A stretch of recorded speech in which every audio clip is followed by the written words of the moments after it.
Hello, everybody. This is Claude Stout speaking. Hello. It's nice to see all of you here this morning. I don't know if you realize this is our 5th meeting of the full DAC, Disabilities Advisory Council, and in just 18 months. That's fantastic.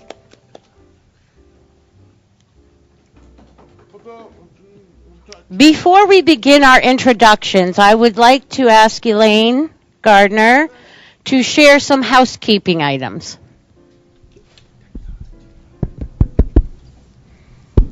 Housekeeping, that's what I'm good at.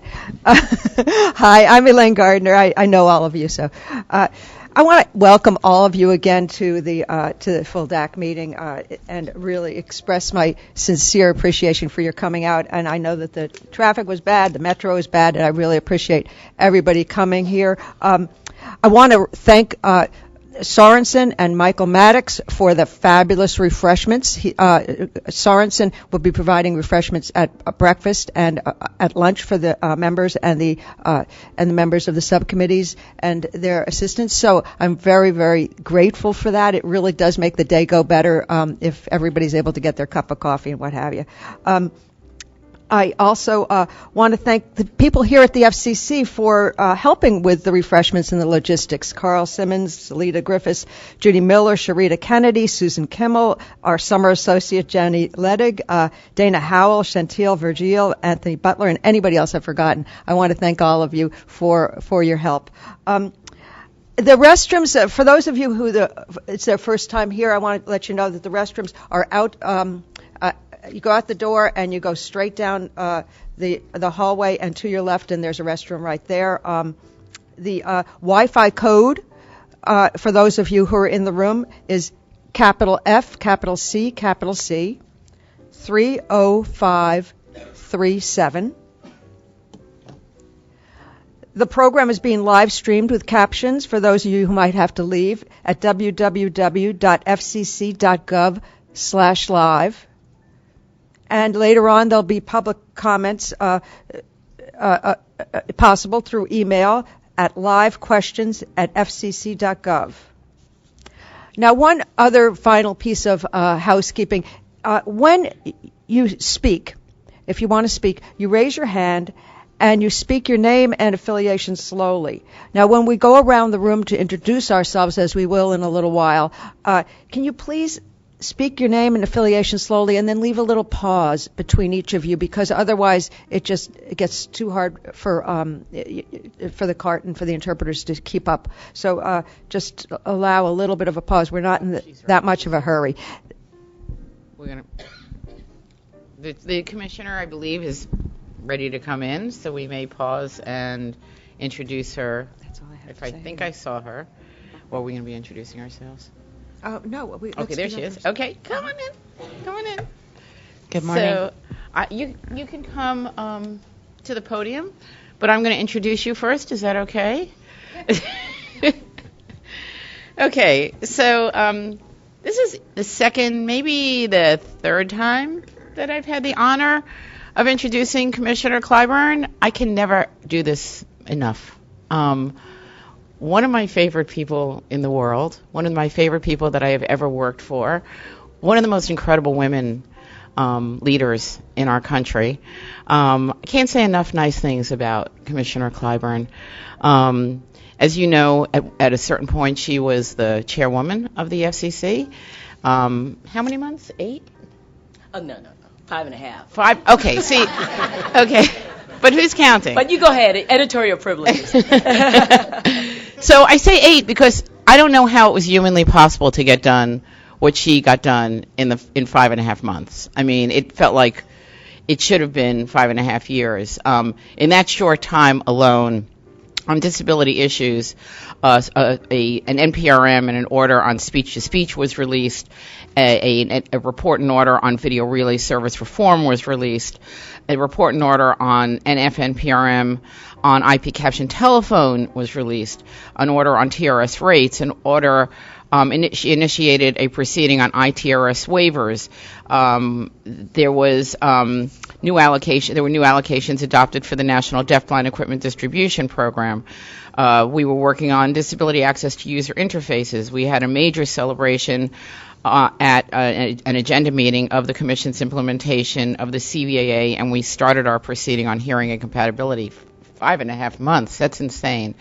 And this doesn't even talk about the mainstream, the other items that she's worked on and has been a champion of, including lower rates for inmates, which actually has had a direct impact on people who use TTYs, as well as lifeline efforts, and I'm sure she's going to be talking about that.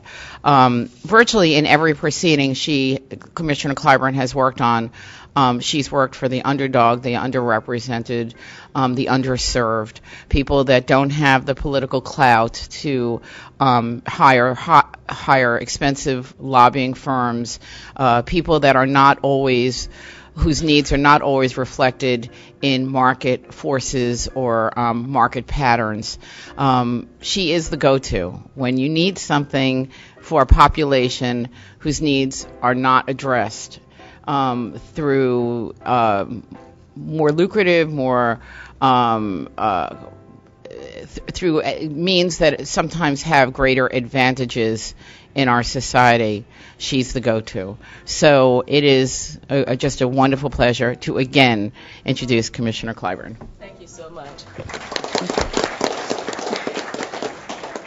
So you could probably tell from my voice that the last few days of my life have been a little physically challenging.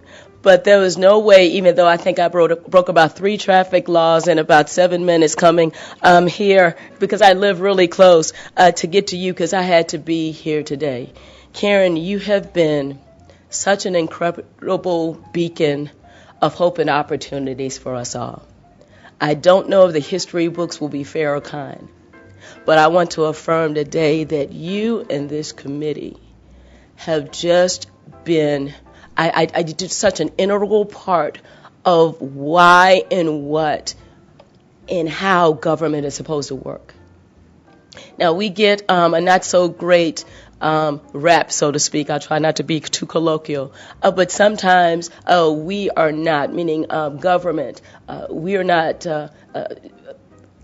held or lifted up in, I think, a fair way. Government at its best, and I think this committee is affirms what best is, supposed to identify and solve any types of problems or gaps or lack of opportunities that there are for the least of these, those who, for whatever series of reasons, may not be in the position to best help themselves. And that is across the gamut, that is across the spectrum, and that is why I broke those traffic laws to be there. And if you will take up a collection at the end of the, I am sure that there's a traffic camera that will just affirm what I did. But over the past decade, advancements in technology have helped to dramatically change the lives of people living with disabilities. These innovative products and services have broken down barriers that in the past made it incredibly difficult for those with unique needs to communicate socially, academically, and professionally on par with their peers. But in less than 2 years, this committee, the Disability Advisory Committee, by making recommendations, providing recommendations on the issues like real-time text, video programming, and 911 services, you have been a critical voice for individuals living with disabilities in your keen observations as we consider these important issues when making decisions here at the Commission. That continues to be invaluable. Earlier this month, as a part of my Connecting Community tours, I had the privilege of visiting with one of your JAC members, Marcia Brooks, at the Perkins School for the Blind, just outside of Boston.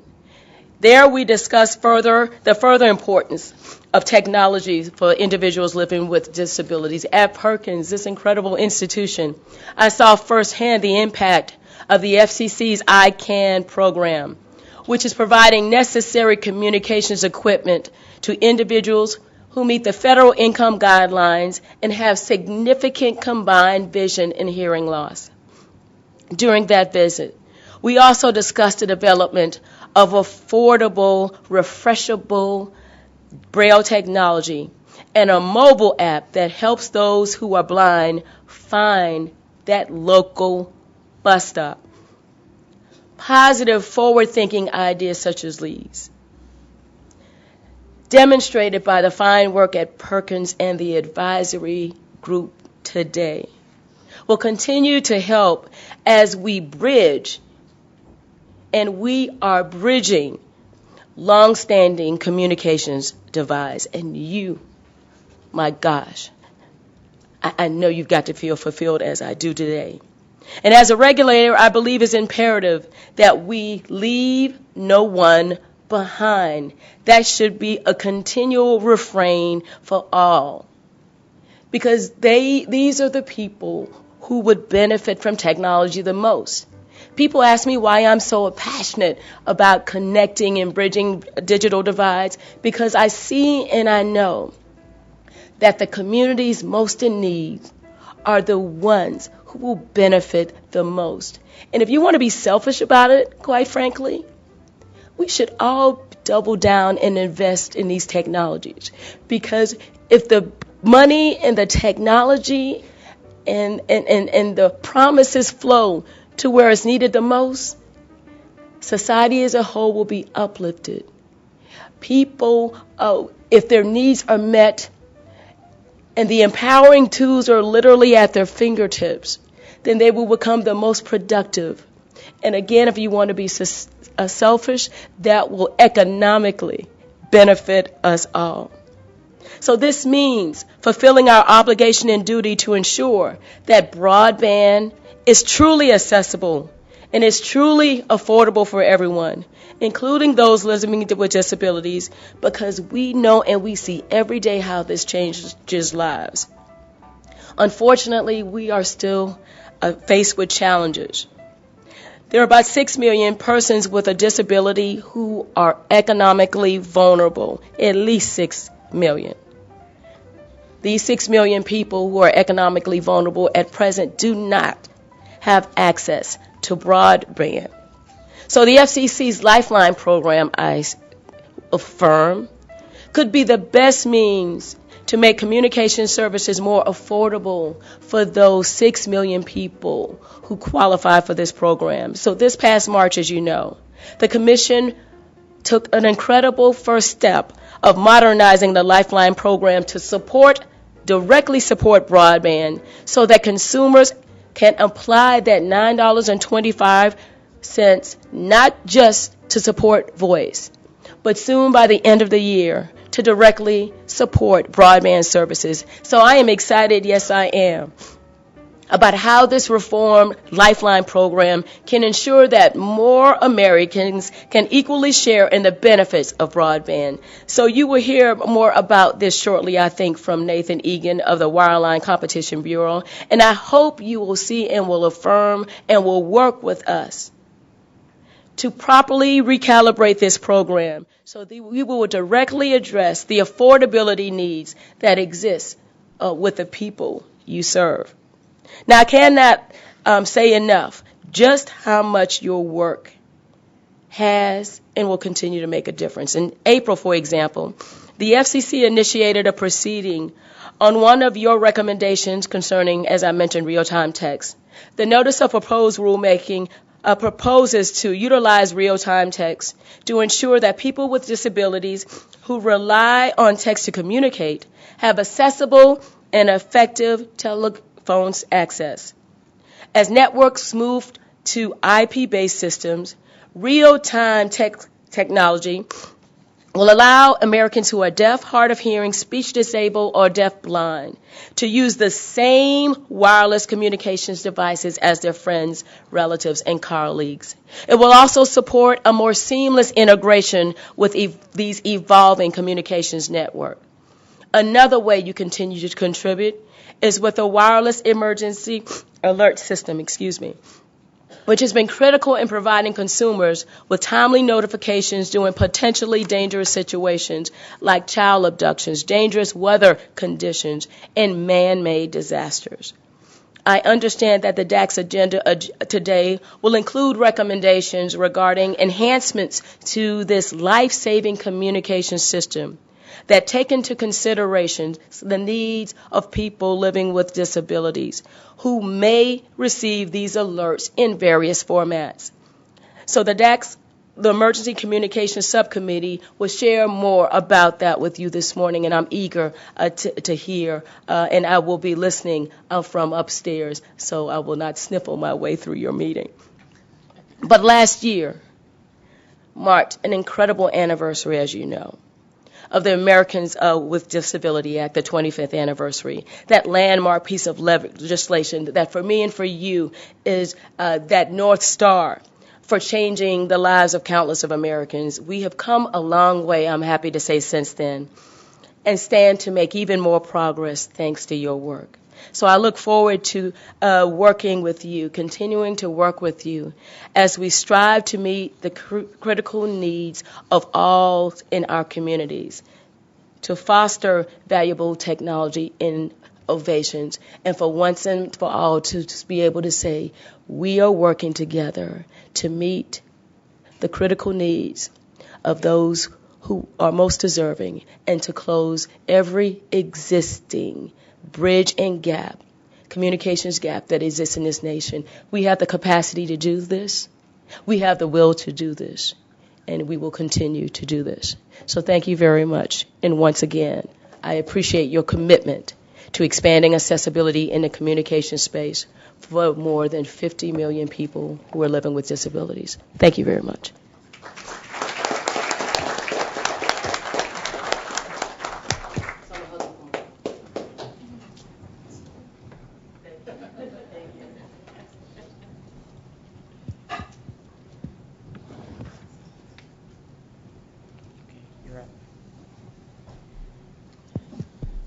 Okay. This is Claude, again, one of your co-chairs for today. Before we begin with our introductions, I would like for everybody to know that our other co-chair, Susan Mazrui, unfortunately is unable to be with us today. She is on medical leave and is not able to come. She wishes everybody the highest regards and a most productive meeting. As Elaine mentioned earlier, when you do introduce yourselves, tell us your name and the organization you represent, and then take a breath before the next person continues with the introduction. So, I am Claude Stout. I am co-chair, but I also, for the committee, represent telecommunications for deaf and hard of hearing, TDI. Hi, my name is Susie Rosen-Singleton. I am the acting chief for the Disability Rights Office here at the Commission. Hi. I'm Maggie Nygren. I'm with the American Association on Intellectual and Developmental Disabilities, AAIDD.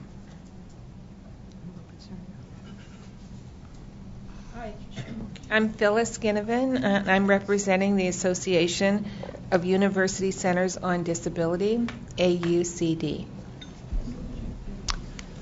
Good morning. I'm Alex Reynolds, and I'm with the Consumer Technology Association. Good morning. I'm Joshua Pila, representing NAB, National Association of Broadcasters.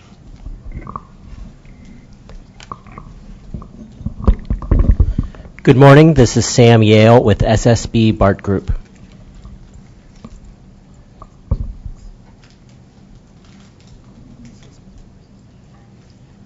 I am Hannah Thompson. I am a consumer from Chicago.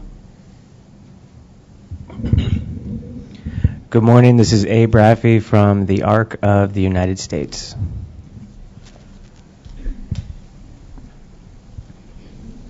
Good morning. This is Jocelyn Hunter with Columbia Lighthouse for the Blind. Hello. Jerry Parkins with Comcast Cable.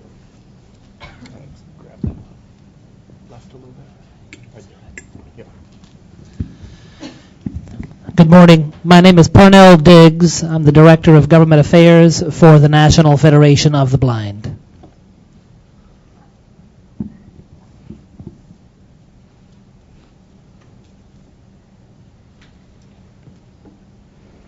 Hello, I'm Brian Unesco, and I'm a representative from the Helen Keller National Center for Deafblind. I work with deafblind youth and adults. Good morning. I'm Ron Pipler, a consumer from Montana. Good morning. Frank Lucia, alternate member for Helena Mitchell at the Georgia Tech Wireless RERC. Hi, I'm Linda Cosma-Spitak. I'm an alternate for Christian Vogler today. We're at Gallaudet University and the Deaf and Hard of Hearing Technology Rehabilitation Engineering Research Center. Jamie Taylor from Deafblind Citizens in Action. Good morning. My name is Tony Den. I'm with West Safety Services, formerly known as Entrado.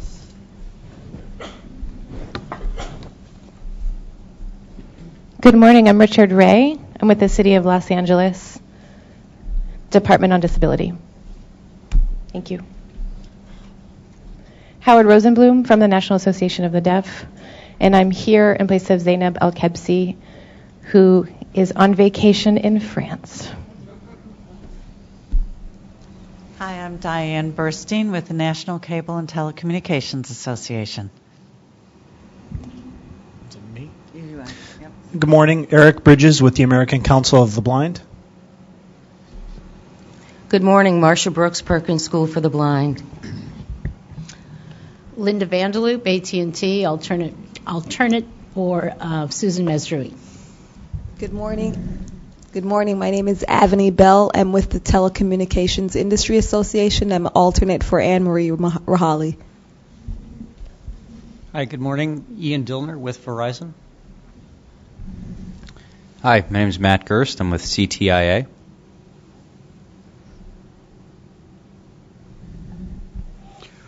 Hello, my name is Gay Jones, and I'm with FEMA, the Federal Emergency Management Agency. Good morning. Good morning. I'm Elliot Greenwald, Deputy Chief of the Disability Rights Office here at the FCC. Good morning.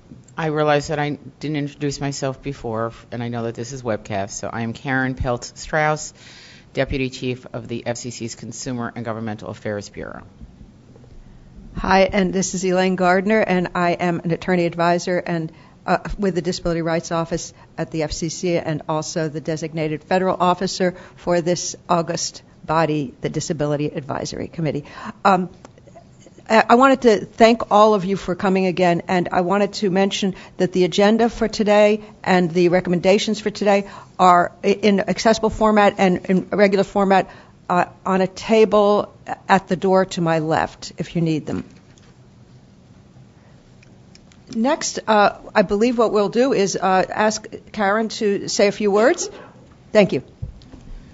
So, first of all, welcome everybody again. We are absolutely delighted to have you here, and again appreciate all the work that you've done for this committee. We have a couple of new people that came in. I'm going to pause for a second. Mark and Brenda just came in. Brenda, your seat is over there, and Mark, you're right near where Elaine is. So we're going to just pause for 1 second. Is that Brenda? Oh, that's not Brenda. See, I don't have my glasses on, and that's not Brenda. That's what happens when I don't wear my glasses. Okay. All right, back to business. I wanted to tell you, for those of you who do not yet know, that Greg Leibach has left the commission. He was the chief of the Disability Rights Office for the last approximately 6 years, 5 to 6 years, and was an attorney, has been with the Disability Rights Office for 15 years. So I wanted to publicly thank Greg for his extraordinary duty and work on all of these disability issues that we've talked about, and many more in addition to them, especially his work on telecommunications relay services. We miss him already, but We know that he will do great things in his new capacity and wish him well. So just wanted to recognize his work here and share with you that he is moving on to bigger and better things, and as are we. And in that vein, I wanted to also notify all of you that Susie Rosen Singleton will become our new chief of the Disability Rights Office. She's acting chief at the present time, and we are looking very forward to having her in this capacity. Here's Bob. Thank you. In addition, I wanted to let you know that Elliot has a new title to his name in addition to just the Deputy Chief of the Disability Rights Office. He will be the Assistant to the Bureau Chief of CGB on telecommunications relay service issues. And so all matters dealing with TRS, he will be overseeing those matters for the Disability Rights Office and assisting the Bureau front office in overseeing these issues. So that's another change. And I think that's it for me for now. And now are we going to move on to the subject matters? I think we should. Okay. Why don't I start, since I have the mic, and I will give you an update. Is Jackie here, just in case I missed her? Okay, so I'm going to just give you an update on one matter, and that's the National Deafblind Equipment Distribution Program. You're all, I think, familiar with this program already. We have a couple of things going on with respect to this program. On June 10th, the FCC extended the pilot program for another year, which means that it will extend beyond its June 30th, 2016 deadline. For those of you who are not familiar with the program, it was adopted as a pilot program back in 2012, I think is when it first started, and operated for 3 years and then had an extension, actually operated for 2 years, had an extension for a third year and another extension for a fourth year. And now it has one more year extension, during which we will finalize the rules. And we are expecting for those rules to be finalized very soon. We're working on completing a final report and order. So you know that this program has helped thousands of people. We recognize Perkins for its help in keeping ICANN Connect going and the many other programs. We have 53 programs across the United States, all of the states and 3 territories and the District of Columbia. And it has helped at least 4,000 people, I think, by our last counting, connect with loved ones, colleagues, get jobs, have return to education or start their education, and has been one of my personal favorite programs, and I think many people here consider it one of the highlights of the FCC's programs to bring people who otherwise were not served by broadband and other telecommunication services into the fold, into providing them with the tools, the communication tools, by giving out free equipment to low-income deafblind people, enabling them to come in and join in participating in our nation's communication system. So with that, I'm going to pass the baton over to Susie. She has this. Yes, I see that. Good morning, everyone. Yeah, right. We have a lot to share with you this morning about recent and upcoming events and proceedings in the Disability Rights Office. We have a great team who will be sharing a lot of different aspects of the activities that we've undertaken, and I'm going to share a few myself before I turn it over to my colleagues. First, as you heard this morning from Commissioner Clyburn in her remarks, we are working hard on real-time text. And we have recently released a public notice to announce the comment due dates. On April 28th, we released the NPRM, Notice of Proposed Rulemaking, and now on May 25th, we announced the comments due date. Comments are due on July 11th, and reply comments are due July 25th. For more information, you can contact me or Bob Aldrich, who is also sitting at the table here.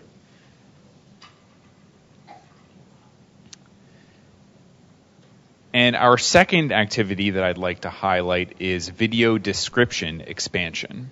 And you will be hearing more about this from the Media Bureau later on this morning about this particular item. But to quickly summarize it for you, on April 1st, the FCC released a notice of proposed rulemaking proposing to expand the availability of video described programming.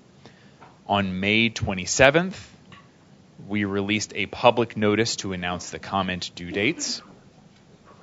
Comments on this item are due June 27th, and reply comments are due July 26th. And we'll be hearing more details about the actual proposals in that item from our speaker from the Media Bureau later on this morning. The next item that I'd like to share with you is the Video Navigation Choices, NPRM. The Commission released a notice of proposed rulemaking on February 18th. And if I backtrack a little bit, those items that I'm sharing with you right now are new activities since the last meeting of the DAC in February.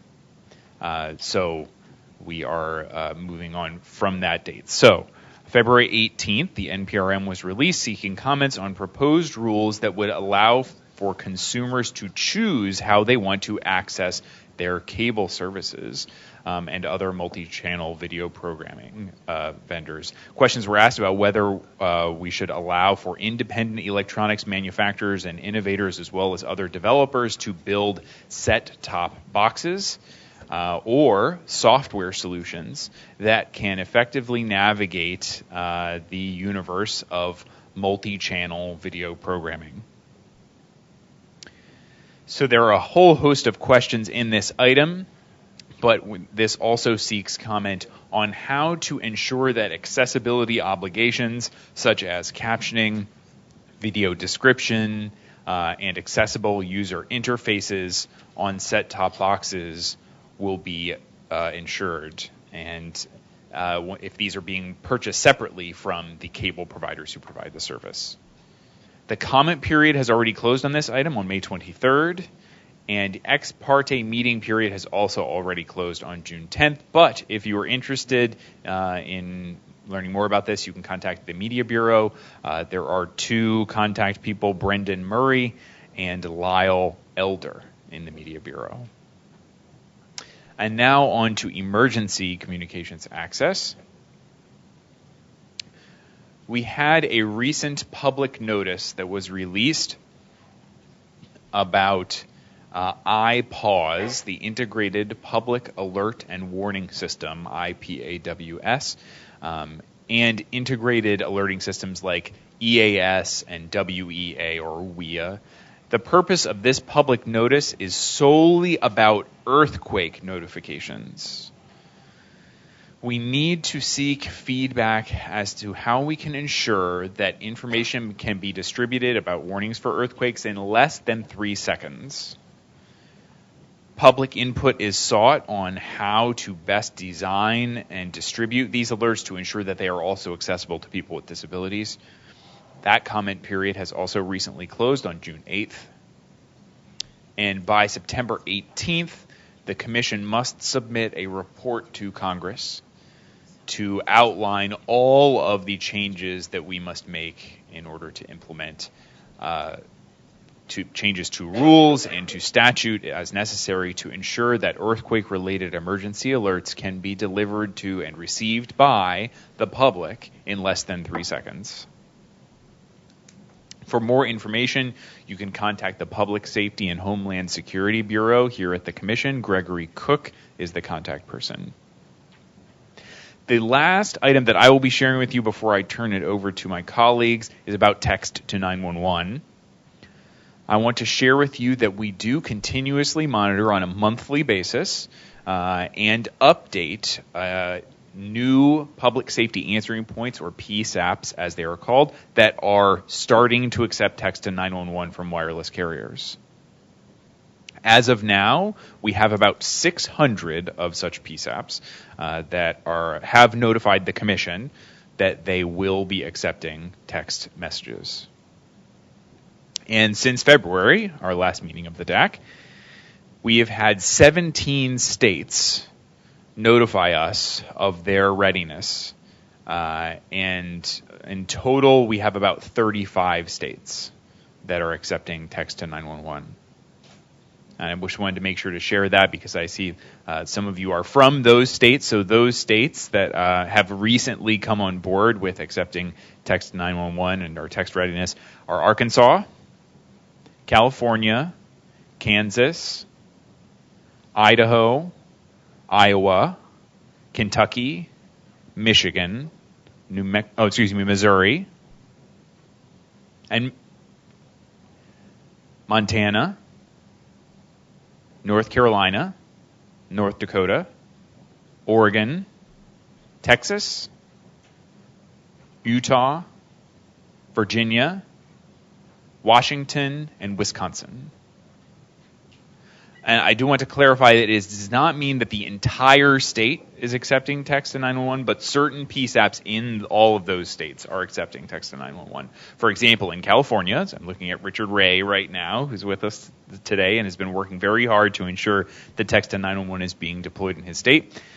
16 public safety answering points in Los Angeles have notified us on May 24th, that as of May 24th, they will be ready to provide access to text to 911. And all the wireless carriers must deliver any of those text messages by November 25th of 2016. So congratulations to you there, Richard Ray, on all of your work to make that happen, and to everyone on the Disability Advisory Committee for all of your work to ensure that you have text to 911 in your states. It is a life-saving measure. I know it's a lot of information. There's, in fact, some more to come. I just want to remind you all that we share all of this information on our Access Info distribution list. So if you have not signed up for that email distribution list, I recommend that you do so. You can email accessinfo@fcc.gov with a message that asks for you to be subscribed to that list. And with that, I will turn it over to Elliot Greenwald. Elliot? Okay. Good morning, everyone. As most of you here know, the CVAA requires that the Commission file a biannual report with Congress on progress in the areas of advanced communication services, telecommunications, and new technologies. We issued a public notice seeking comment in anticipation of preparing this report, and we will be issuing a draft report and seeking comment on that. And then the final report is due at the end of October 8th. And with that, I'll turn it over to Bob. Am I the last one? Yes. How much time do I have? Half an hour. Okay, I'll try to be brief. I just have a couple of areas to cover. One is VRS. Main development there was... Just to let you know, we have a speaker at 10:45 and it's 10:50. That's how much time you have. Got it. Negative. You meant negative half an hour. Okay. On the, 9:40. Yeah, in VRS, the main development has been a rate freeze that the Commission adopted in March, I guess, or maybe April. I forget the exact month. Sorry. And basically, this froze the rates for the smallest VRS providers, those with under 500,000 minutes a month, the compensation rates from the TRS fund. The Commission had, in 2013, adopted a schedule to bring VRS compensation rates down to cost-based levels, and did so via a stepped reduction of rates on a 4-year schedule every 6 months, ending in June 2017. There were a number of reasons for freezing this reduction of rates temporarily for the smallest VRS providers. Basically, the those providers made a case that they were not able to increase their efficiency that quickly, and the Commission recognized that some of the changes to level the playing field that were ordered in 2013 weren't happening as quickly as expected. So there's a temporary freeze on those providers' rates that is for 16 months, starting back retroactively in July of 2015 and ending in October, at the end of October of this year. The schedule of rate adjustments continues until June 2017, but as part of the order, Commission also adjusted the rates subsequent to October of 2016 for the smallest providers to ensure that the reduction after the end of the rate freeze was not precipitous. We also have in the pipeline, of course, our annual TRS rate setting order to set the other rates for other forms of TRS going forward for the 2016-2017 fund year. The other item, just want to cover briefly, is hearing aid compatibility. We have a couple of proceedings going on here. In one of them is mostly about standards, technical standards for hearing aid compatibility. The Commission has proposed to update the standards and also to streamline the technical standards process to make sure that revisions in standards can happen more quickly and to include consumer consultation in that process. And finally, there's a proposal to require volume control standards for wireless handsets for the first time. We are working on that order, and you will be hearing more about it as our work schedule and the Commission's schedule permits. The other proceeding is is strictly on wireless hearing aid compatibility.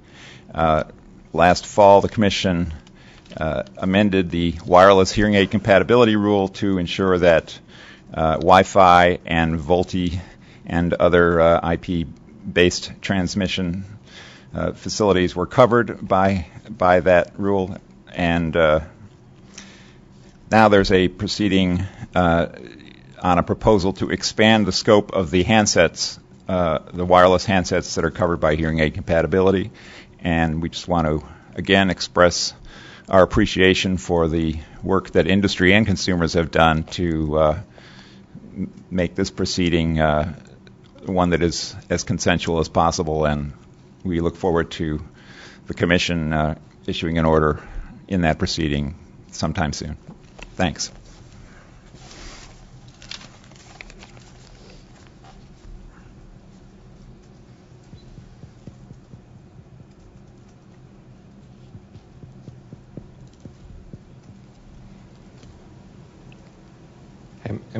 You're on, okay. This is Claude Stout speaking, the co-chair. I want to ask if there are any questions for our FCC, CGB, and DRO staff. Any questions? Any comments related to their comments about the activities that the organization's been doing? Okay, seeing none, I'd like to move on then. One of the good things about CGB and DRO's work is that they're not alone in their work here at the FCC. They share their work with other bureaus, and they involve in other bureaus making sure that disability access needs are involved in any of the work that the other bureaus are doing. And we have 3 bureaus visiting us today. The first is the Wireline Competition Bureau, and we are pleased to have with us Mr. Nathan Egan, who is an attorney advisor, and he will be sharing with us information about the modernization of the Lifeline program. If you recall, Commissioner Clyburn mentioned the Lifeline program, and so we are pleased to have Mr. Egan here with us. I believe okay, there he is, great.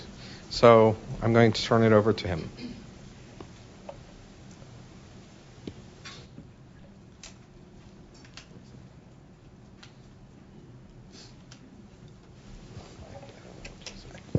Hi, everyone.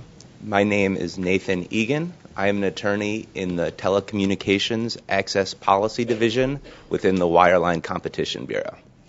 As was just stated, I'm going to be talking a little bit about the Lifeline program today, the recent order that was put out, and its impacts. So, by way of introduction, Lifeline was originally started in the 1980s as a program to help provide communication services to low-income Americans. That principle was codified in the 1996 Telecommunications Act, where it stated that all Americans, including low-income Americans, should have access to what was described as an evolving level of telecommunications service. So originally, that meant a landline telephone.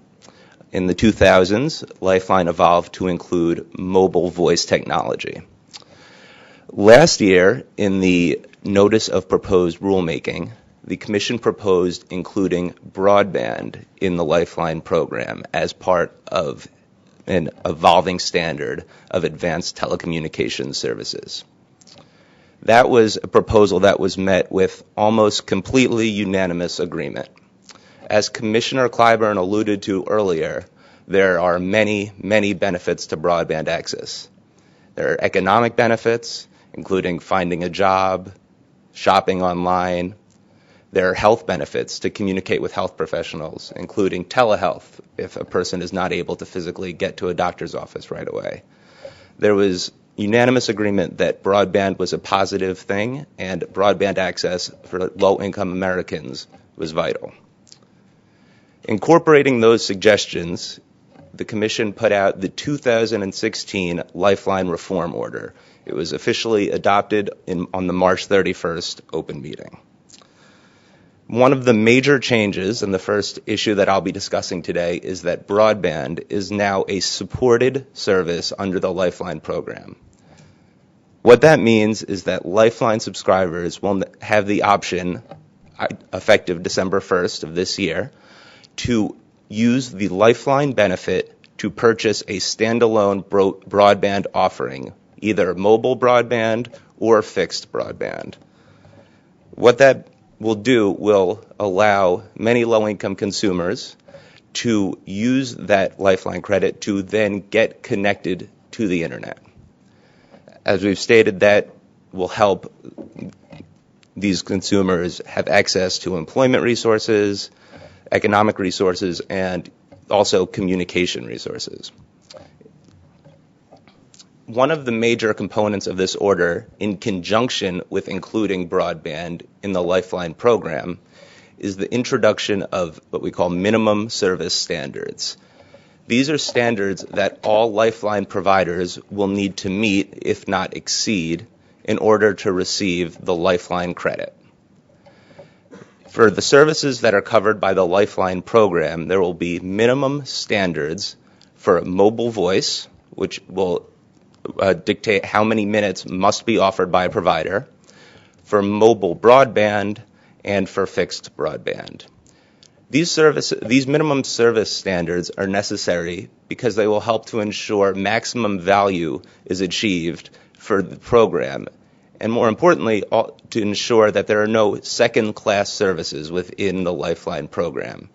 We wanted to ensure that all Lifeline participants will be able to receive a robust service that they will be able to use to stay connected and to help bridge that digital divide. For mobile voice, the minimum service standard, effective December 1st, will be 500 minutes. On December 1st, 2017, that standard will increase to 750 minutes, and it will then increase to 1,000 minutes. This will help to make sure that consumers are able to continue to use their mobile voice service and to actually increase their usage. With broadband beginning December 1st, 2016, for mobile broadband, the minimum standard will be 500 megabytes of data usage at speeds of at least 3G. That will increase to 1 gigabyte in 2017 and then to 2 gigabytes in 2018. Afterwards, after 2018, the order sets out an updating mechanism that will be used to update how much data must be included to meet the Lifeline minimum service standard. And this is intended to make sure that the minimum service standards keep pace with the average American's technological usage. For fixed broadband, the initial minimum service standard will be 10 megabytes per second download and 1 megabyte per second upload, and a minimum data usage allowance of 100 gigabytes.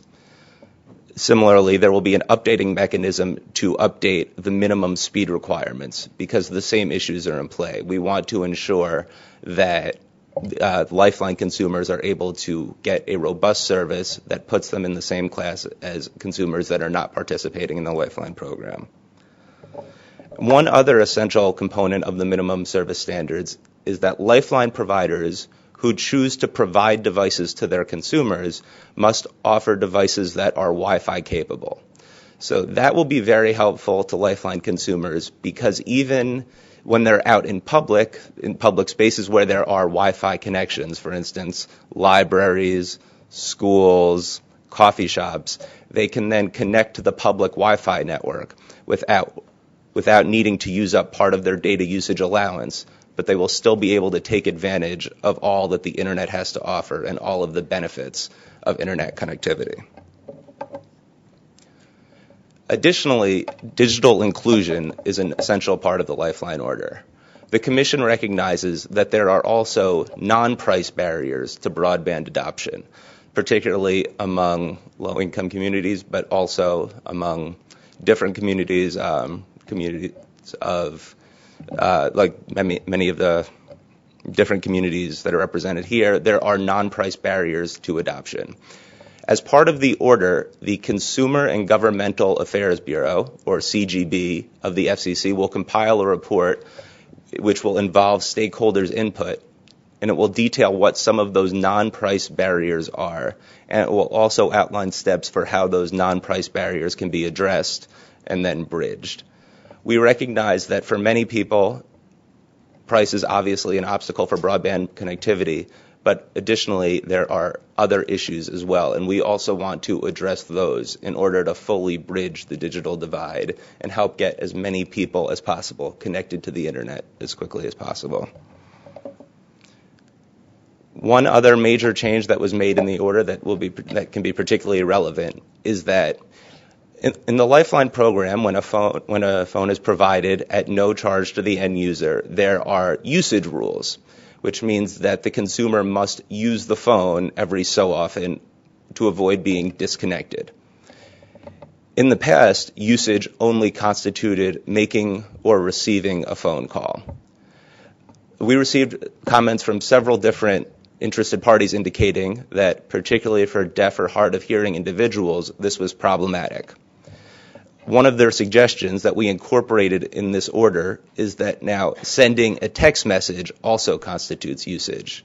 We received several comments indicating that for some deaf or hard of hearing individuals, texting was the exclusive method of usage with a phone. And accordingly, we changed and modified the rules so that sending an outbound text message constitutes usage, to make sure that those individuals who only use their phones for texting, which is still an important part of communications, can remain eligible for the program and continue to be a part of the program and to help bridge the digital divide. So with that is just a brief overview. It's a large and significant order, but if there are any questions about the program, I'd be happy to answer them. Does anyone have any questions? Linda? Hi, yes, thank you for that overview. And this is Linda Cosmo with Gallaudet University. I do have a question with regard to the data caps that you mentioned, and in particular to the limited voice minutes plans that you described. And my question is whether or not there'll be enough data provided for equivalent video minutes. So someone who is using video communication, sign language for receiving and having calls, if there will be equivalent video for voice calling minutes. Thank you for that. There is not a direct analog within the order for that. It is certainly our hope, especially with the Wi-Fi capable requirement, that people will be able to use Wi-Fi to make many of those video calls. And additionally, we're hopeful that as the data usage allowances increase under the order, people will be able to make more and more video calls. That's certainly something we're aware of, and we're hopeful that, especially with the Wi-Fi connectivity, that will help people to make more and more video calls. Thank you. Thank you. Any other questions? Maggie? My question is about the credit. Has the actual value of the credit been established, and will it also jump year by year as the benefits increase?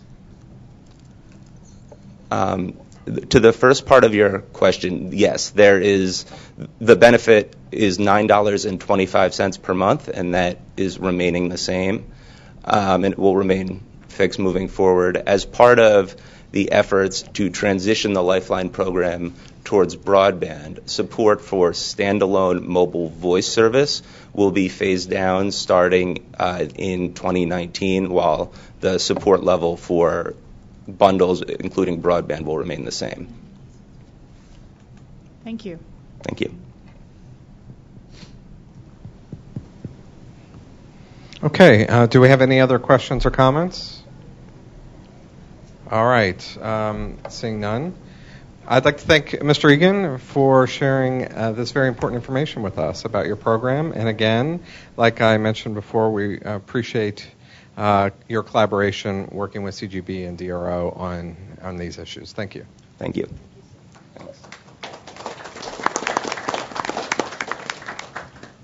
Okay, before you take a break, I just wanted to cover two more things.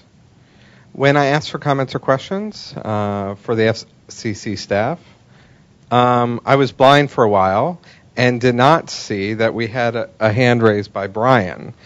So I would like to give Brian the opportunity to ask the question that I overlooked that he was trying to ask.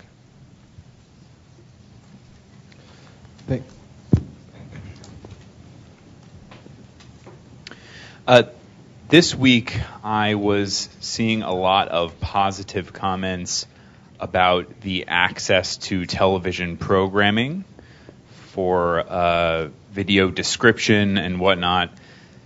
And I'm very, very excited to see that technology continuing to improve over time, making great strides. But I did want to also comment that I believe it is time for us to start thinking about a group that is often left out, and that is deafblind individuals who have no access to television heretofore. And we want to think with you about a path forward. I think it is time for us to start considering that population's access and how we can work with the deafblind community to get them access to television programming. That's all. Thank you.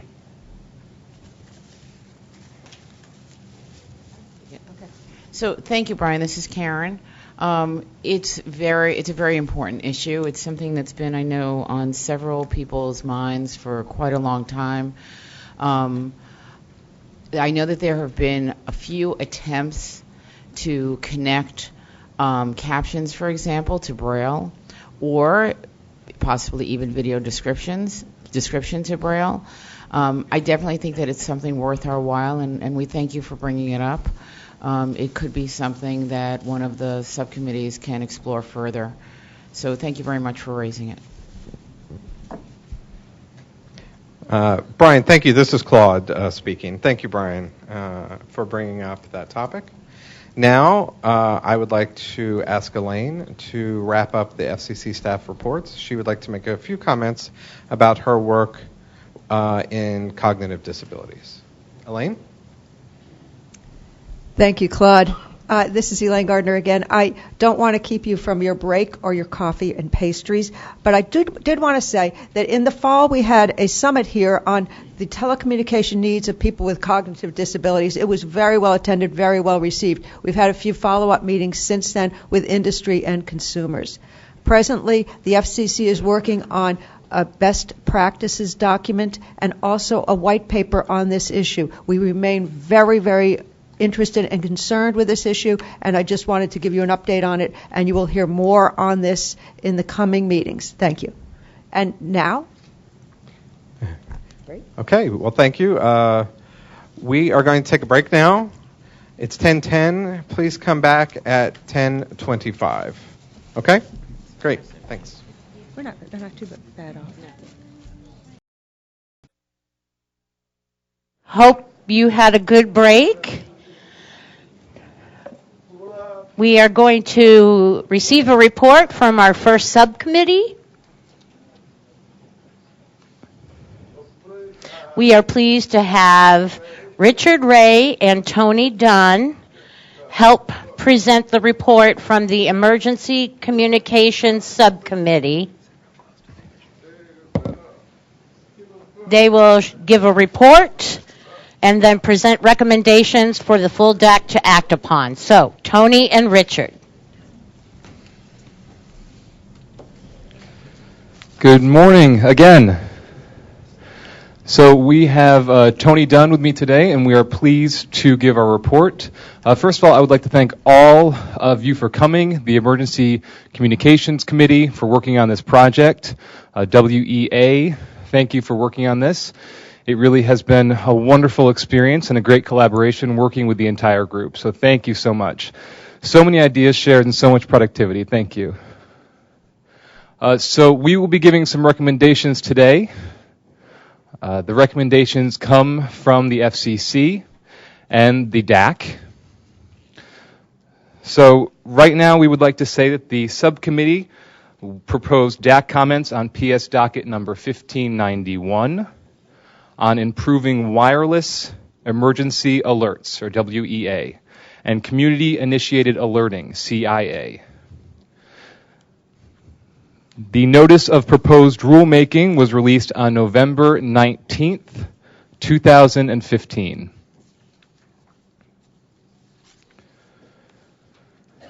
On June 23rd, 2015, the DAC was pleased to endorse the Communications Security, Reliability, and Interoperability Council, or CSRIC 4, on October 14th, 2014 in that report.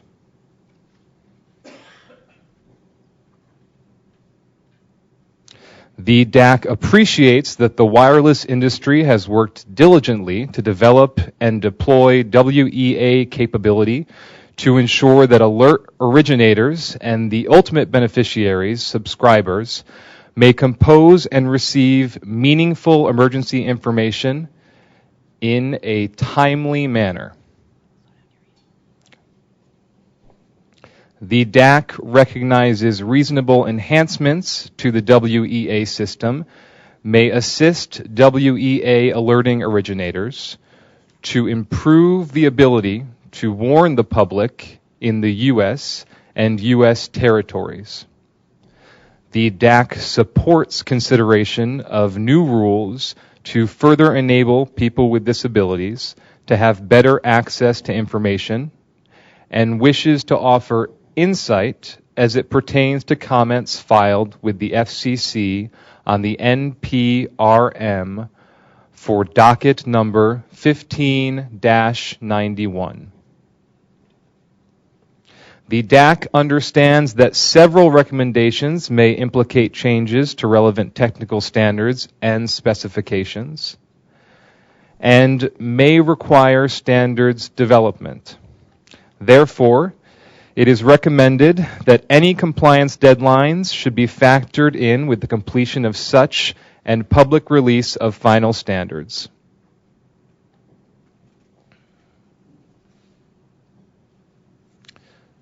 Now, there are 10 areas that have been identified and have been proposed in this report.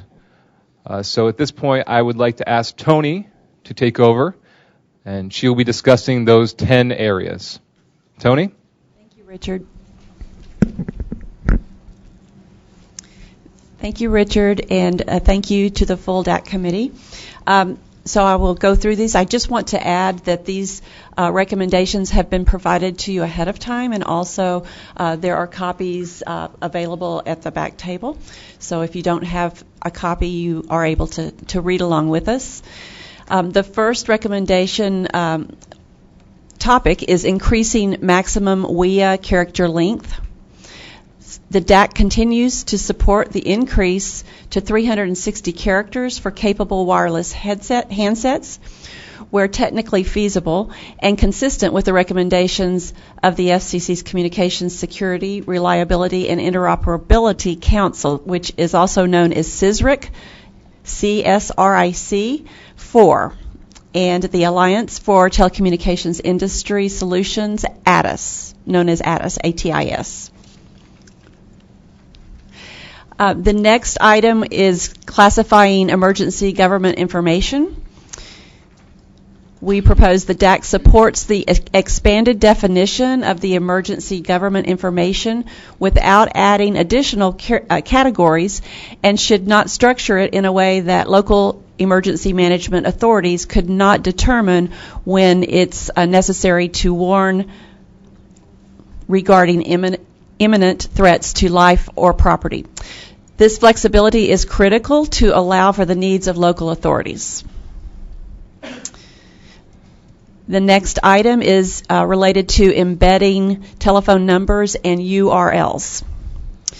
The DAC believes that providing the ability to access additional content by embedding telephone numbers and URLs to a WEA, W-E-A, will be helpful to people with disabilities who need to be able to receive emergency information in ways that meet diverse needs. For example, local alert originators could embed URLs in WEA messages that direct general readers, including individuals with disabilities, as well as deaf or hard of hearing consumers, to a specific website for further information or instruction. This instruction may include various language and video clips in American Sign Language, ASL.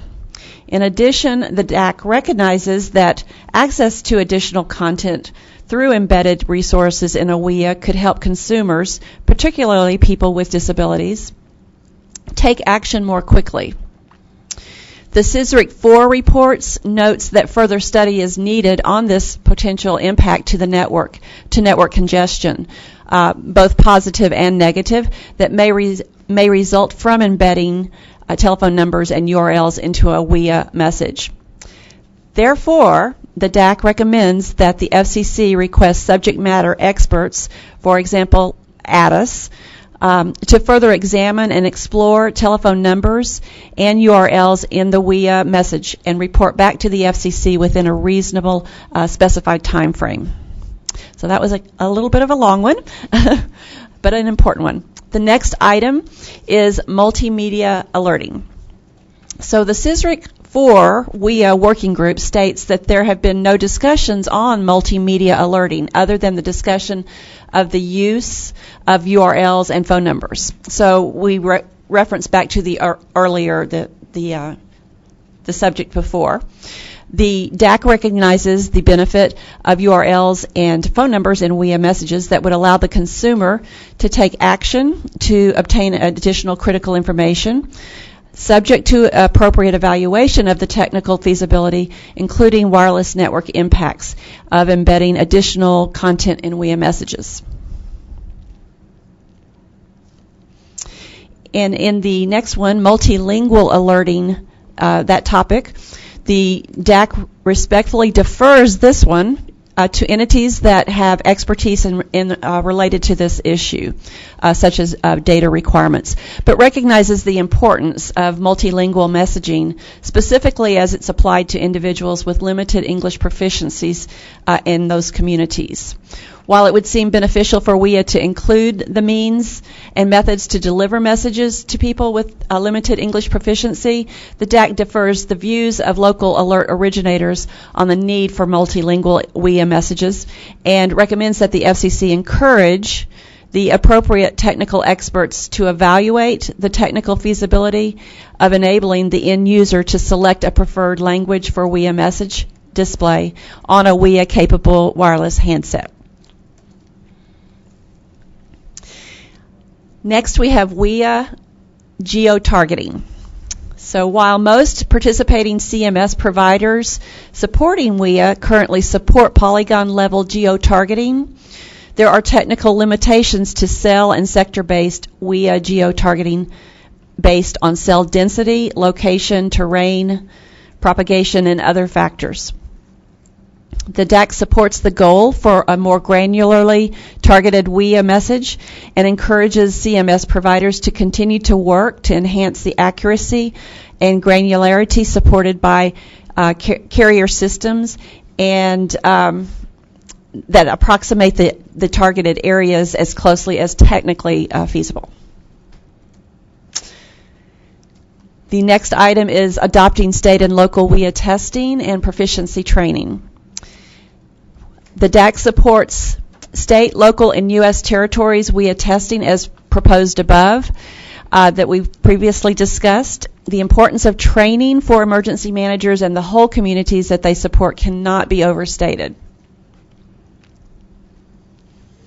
These training opportunities help to ensure that emergency managers have taken the appropriate steps to identify at-risk members of their local communities and to develop methodologies to ensure that WIA message content and operational procedures reflect a well-practiced and thorough understanding of the needs for their community. As a result, emergency managers must have the capability to conduct these periodic system messaging tests, and these tests will ensure that not only are WIA messages crafted and disseminated in a timely and efficient manner, but that the content of those messages are developed in a way that they are clear, concise, and can be easily understood and acted upon by the whole community. It is recommended that the FCC work with the Federal Emergency Management Agency, also known as FEMA, to define the process for proficiency training and help identify best practices for WIA message development.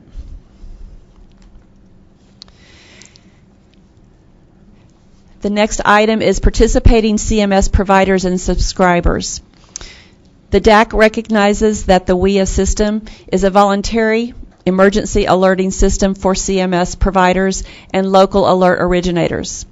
This framework has successfully led to participation from CMS providers serving 98% of the U.S. consumers and hundreds of local alert originators. But there may also be certain areas in the U.S. and U.S. territories, such as the American Samoa, where CMS providers and local alert originators are not participating.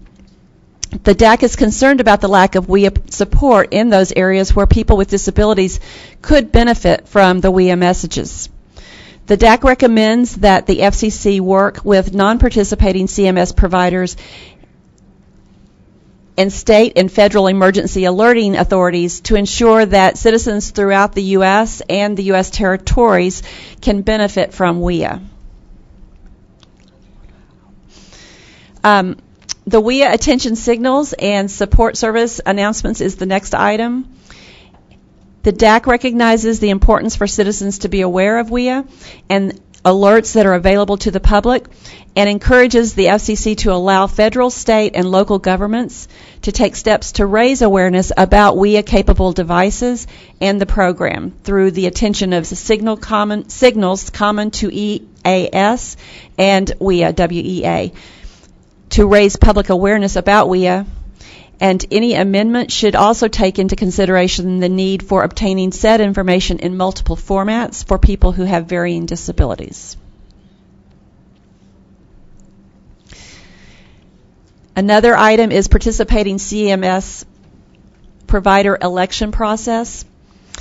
In light of the rapid deployment of smart handsets and 4G technology as described above, we believe that the statutory provisions given rise to WIA authorize the Commission to continue to take a leadership role in cooperation with the other federal entities, states, localities, and participating CMS providers to promote the continued effectiveness of WIA as a technologically current element of the nation's overall alerting strategy. We also believe that competitive forces provide participating CMS providers with strong incentives to continue to transmit emergency alerts to consumer mobile devices, and that these market incentives, along with the public safety benefits, we expect to result from these proposed rules, providing a strong argument for continued participation in WEA. We seek comment on our analysis, as well as CISRIC 4's recommendation to allow participating CMS providers to offer WEA pursuant to different requirements.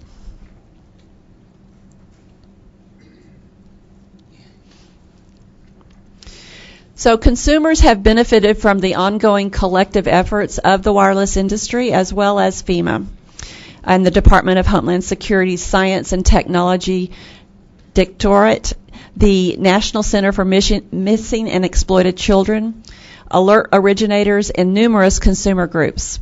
The DAC encourages this continued synergy to publicly analyze possible improvements to the WEA system by addressing and resolving difficult technical issues, as well as ideas as they arise.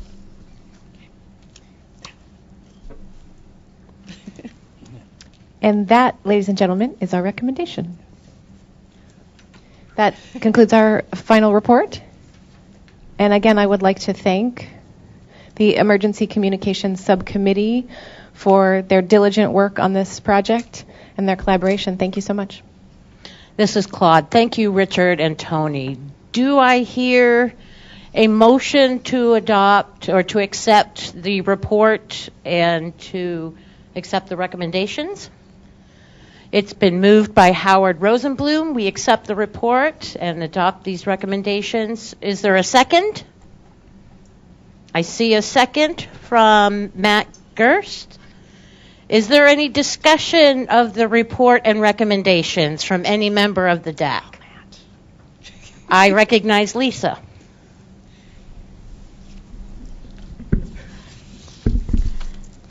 This is Lisa Hamlin from Hearing Loss Association of America. I want to thank the committee. It's a very strong report and recommendation, and I appreciate all the work you put into it. But I had one question. I did notice that in terms of embedding numbers and URLs into messages, that you basically postpone anything until there's a study. But what concerns me, and I'm a little disappointed. I would like to see that happen faster, but I understand that we don't necessarily know the ramifications yet of putting it in there.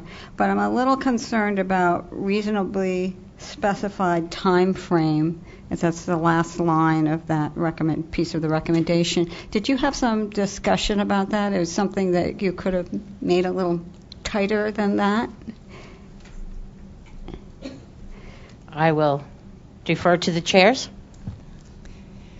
Thank you for bringing that up. Yes, we had a lot of discussion with regards to this particular area in the recommendations.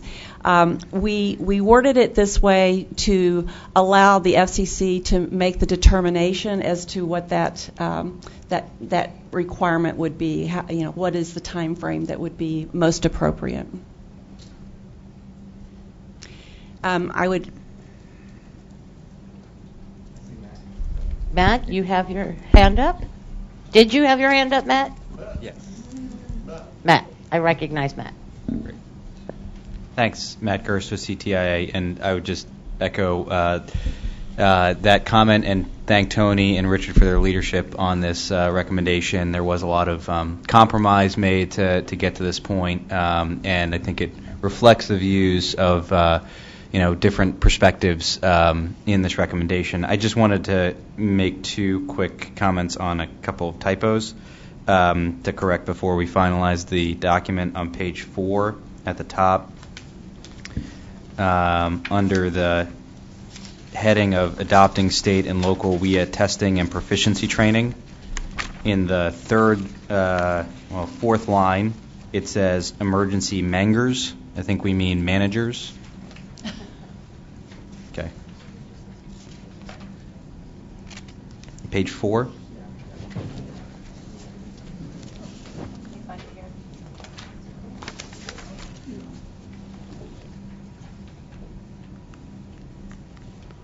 Is that the only one? Nope, I'll keep going. At the second to last sentence where it begins, it is recommended that the FCC work with FEMA. I think we mean to define instead of just define. So inserting the word TO. Okay. And then finally, I just wanted to point out that under the heading of participating CMRS provider election process, the paragraph that Tony was reading from that's italicized in the item is from the NPRM itself and not necessarily a recommendation from the DAC. I just want to clarify. That's all. Thank you.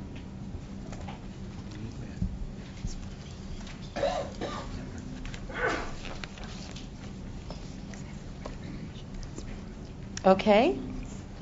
Thank you, Matt. I now recognize Ron. This is Ron Bibler. I have a comment, and I just want to fully understand the procedure of how this is going to go to the Commission. This resolution, this recommendation, if it had passed, it goes to the Commission as a recommendation from the full DAC. It is not going to the Commission as a recommendation from the working group or the subcommittee. Okay?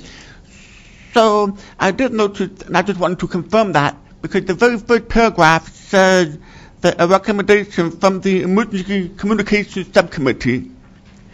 But all the way through, we refer to DAC, and I want to be sure that we do have the full backing of DAC in this.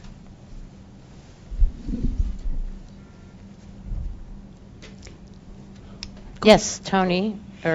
This is correct, and that should have been changed from the original copy. So it is from the full DAC that we are making this recommendation for the group to consider. Okay. We will keep this in mind as we make our decision as to how we're going to vote on the motion, and it will be the motion as revised with some input from Ron and Matt, and as well as from Richard and Tony. Would anybody else like to ask a question or make a comment? Seeing none, I believe we can call the question if nobody objects. Oh, I'm sorry. Tony, you wanted to add something? This is Richard. Based on what Ron has said, I thought we had already taken that piece out that said Emergency Communications Subcommittee. So we will make sure that that is redlined, and we will send you a clean copy. Just to clarify, thank you, Ron. And Tony? And I'd just like to clarify that that the motion that is before you is with the two changes that we just made, and I guess that we need to know if that's acceptable to the motion makers. Yes, okay. This is Claude. To make it simple, I want to make it clear that the three changes that we're talking about in the recommendation. Does anybody object to those edits? If not, I believe we'll proceed with the vote. Do we concur? I do not see any objections to as amended, so let's proceed with the vote. Now, we are going to take, I will pause and I see a hand. Jamie Taylor, I recognize you. Thank you. My name is Jamie Taylor, and I was wondering in terms of I have no objections to the actual language proposals, but I was going to say in terms of the links, I would advise the FCC to look into ensuring that those links, the information is accessible to individuals, like if it is in American Sign Language, that as much as possible, that high contrast shirts are worn by the person signing, and also the background changes. And also, if it is in text, that the text is also accessible as much as possible, so that if any links are conveyed in the via alerts, that they aren't just links necessarily to information that is not accessible. As much as possible, I do understand it is an emergency situation. This is Claude. Thank you, Jamie. I will now let Tony and Richard have an opportunity to respond.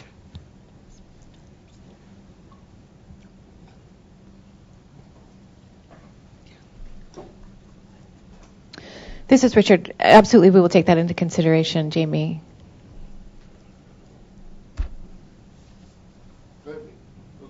Jamie, is that all right? Good? Yes. Okay. I guess if nobody else would like to ask a question or make a comment, we'll proceed with the vote. And I would like for everybody in the process of voting, let's make it clear. We're going to do an out loud vote, and we will begin with Dr. Nygren. So please, your name, your organization, and your vote. Maggie Nygren, AAIDD. I vote yes. Phyllis Ginnivan, AUCD. I vote yes. Alex Reynolds at CTA votes yes. Joshua Pila, NAB, votes yes.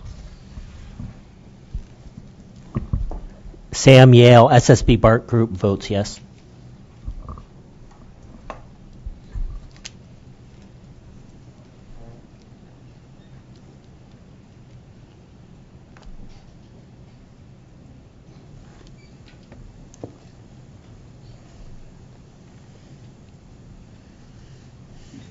Hannah Thompson, yes. Lisa Ekman, AAPD, votes yes. Abe Raffy, the Arc of the United States, votes yes. Jocelyn Hunter, Columbia Lighthouse for the Blind, votes yes. Jerry Parkins, Comcast Cable, votes abstain. Parnell Diggs, National Federation of the Blind, votes yes.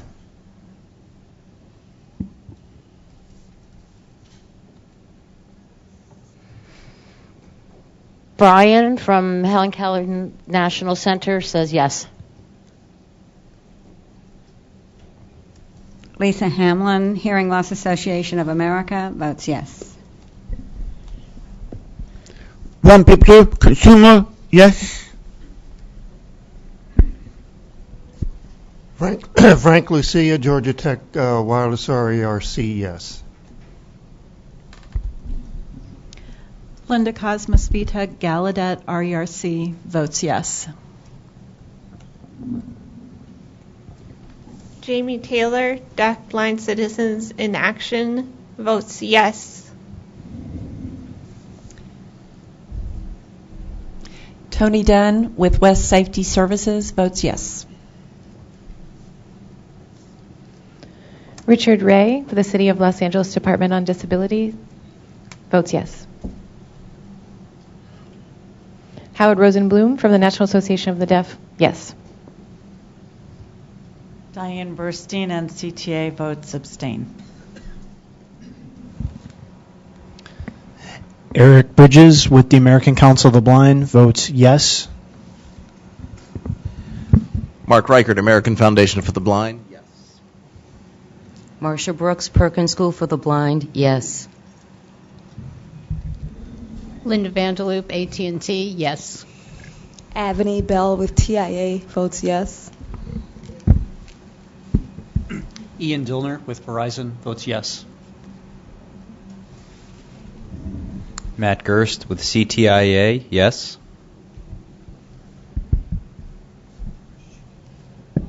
Gay Jones, FEMA, abstain.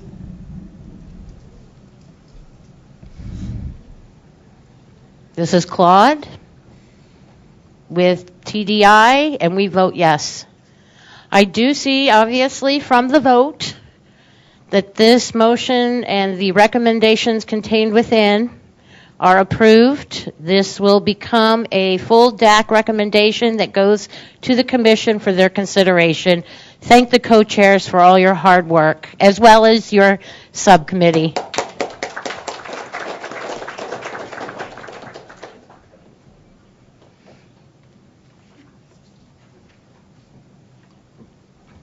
Okay.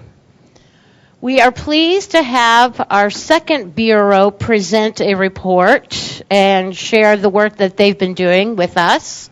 We have Lyle Elder, who is the Senior Attorney Advisor. Today, I believe, here he comes. And Maria Malarkey, the Deputy Chief with the FCC Media Bureau. So they will be talking about commercial availability of set-top boxes and a few other things. We are happy to have you with us today. Lyle, thank you. Well, thank you, Claude, and thank you all of you for having me. As Claude mentioned, I'm here to talk about the Expanding Consumers' Video Navigation Choices Notice of Proposed Rulemaking, or NPRM. It's more commonly referred to as the Unlock the Box, NPRM. The goal of this proceeding is to assure a commercial market for devices that can access multi-channel video programming as required by Section 629 of the Communications Act. As Congress said when adopting Section 629, competition has always led to innovation, lower prices, and higher quality. Senators Markey and Blumenthal did a survey recently and found that subscribers pay roughly $231 per year in equipment rental fees on average. So, in a little more detail, the NPRM proposes a framework for providing innovators, device manufacturers, and app developers, or application developers, the information they need to develop new technologies. The premise is that consumers should be able to choose how they access the MVPD, cable, satellite, or telco company video services to which they subscribe. So, for instance, consumers should have the choice to access programming through an MVPD-provided interface on a pay TV set-top box or app, or through devices like a tablet or smart TV using a competitive app or software, and that there should be parity or equality between the services available through those different access points. And also that MVPDs should be able to, and competitors should be able to differentiate themselves and compete based on the experience that they offer users, including the quality of the user interface and additional features like suggested content, integration with home entertainment systems, caller ID, and future innovations. So the proposal proposes doing this through three information flows. Content delivery, which would be the video programming itself, along with any information necessary to make the programming accessible. What we're calling service discovery, which is information about what programming is available to the consumer, such as channel listing and a video on demand lineup, and what's on those channels. The NPRM also asked whether this flow should identify the presence of accessibility information as distinct from providing the information itself. Finally, the third flow is entitlements, basically what the device is allowed to do with the content it receives. Can it record it? Can it not record it? Etc. The NPRM recommends that there not be government-mandated standards, but that instead that the flows be available to creators of competitive devices and navigation solutions using any published transparent format that conforms to the specifications set by an independent open standards body. Similarly, there would be no mandated security standards. MVPDs would have flexibility in the security systems they use while putting in place some constraints to ensure they don't use their security choices for any competitive purposes.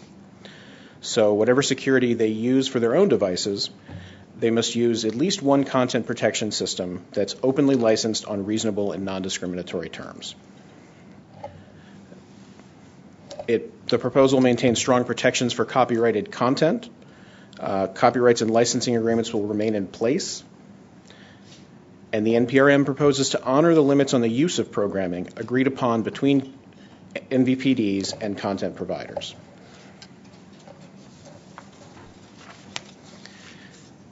It also proposes that device manufacturers certify their compliance with consumer protection rules that apply to MVPDs today, including but not necessarily limited to emergency alerts, privacy, parental controls, children's advertising limits, and accessibility. The NPRM notes that third-party devices on the market today using cable card do not appear to have problems providing accessibility features and passing through accessibility options from the MVPDs, and anticipates that this will remain the case in any future market. The NPRM also seeks comment on some related issues, the viability of cable card as an alternative going forward, and any changes that should be made to the cable card rules. And it also seeks comment on requiring what we call transparent billing, requiring MVPDs to separately state the charges of navigation devices on consumer bills, and prohibiting MVPDs from subsidizing those device charges with service fees. And finally, just procedurally, the item was released February 18th of this year, and comments have closed. The Bureau is in the process of taking ex parte meetings, and those are ongoing.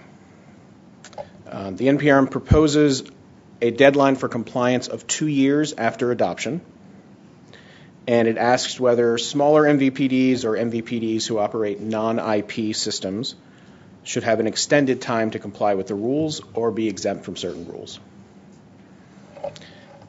Thank you. And up next is Maria Malarkey, also from the Media Bureau.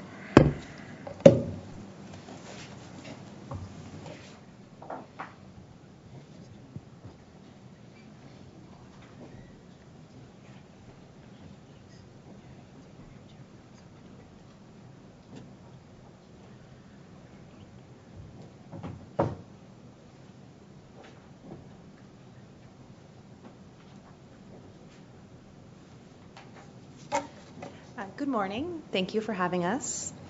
On March 31st, the Commission adopted a notice of proposed rulemaking that proposes to increase the amount of video-described programming that is available to consumers, and it seeks comment on ways to make such programming easier to access. I'm sure many of you are familiar with the Commission's video description rules, so I won't spend too much time on the background.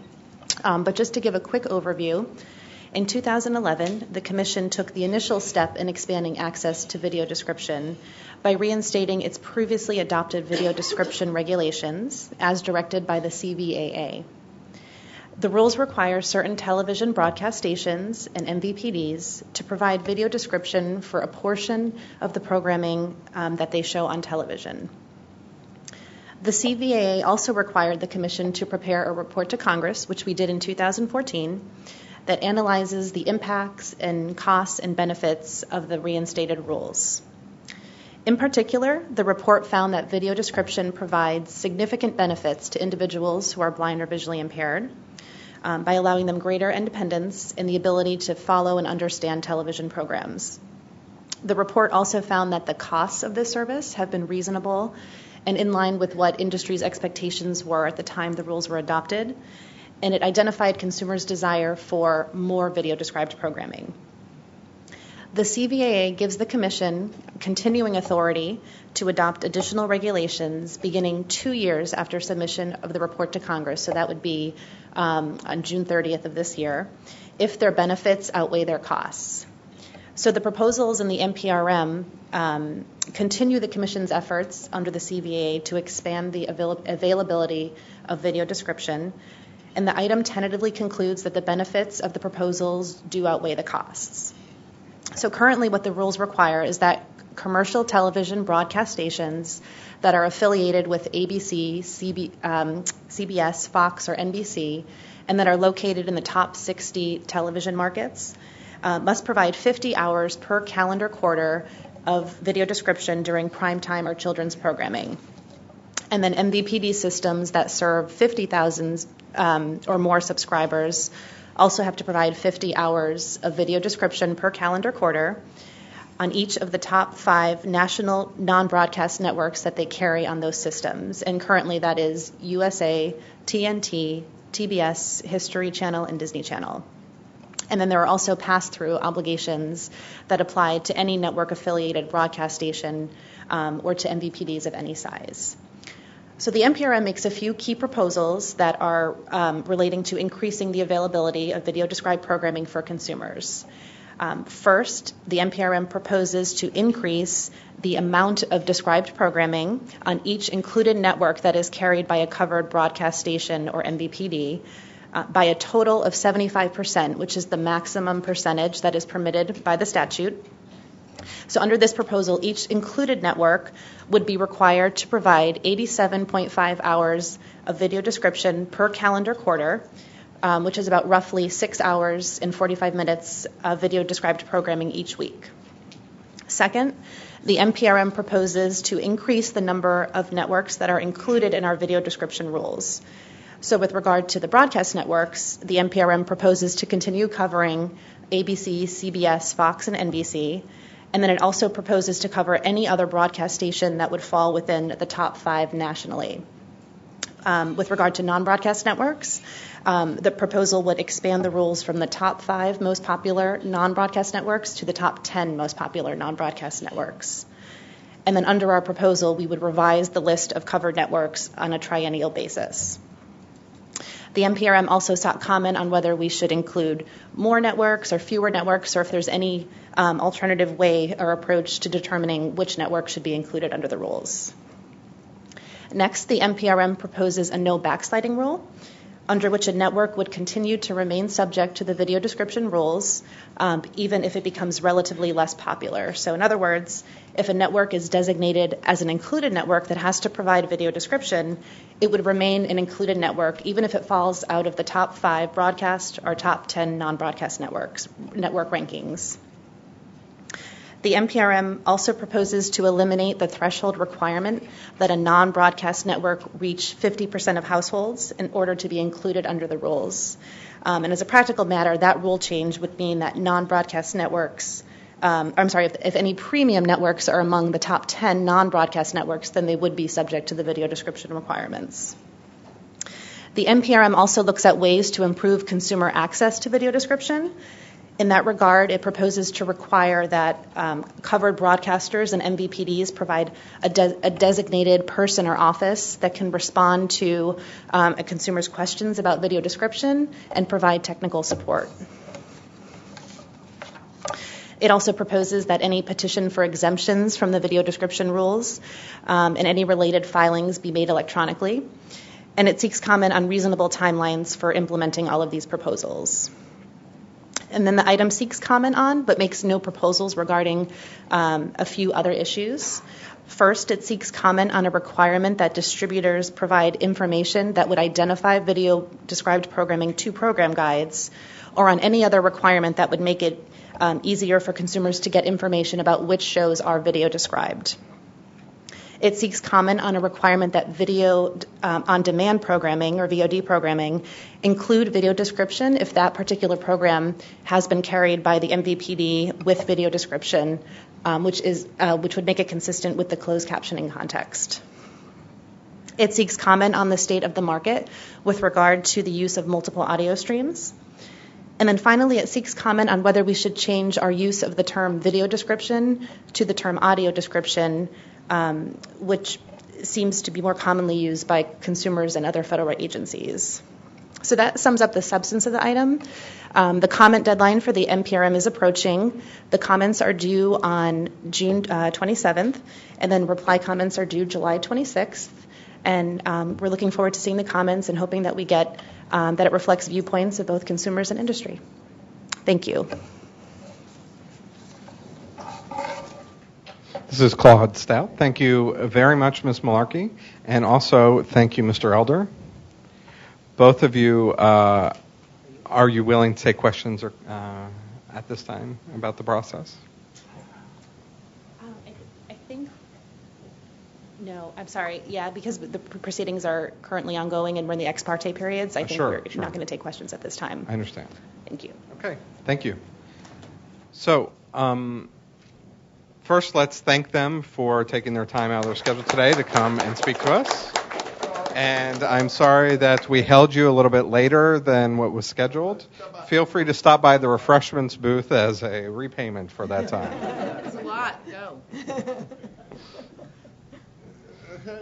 All right. Next on the agenda, we have our second subcommittee to give a report and also request for a vote and discussion.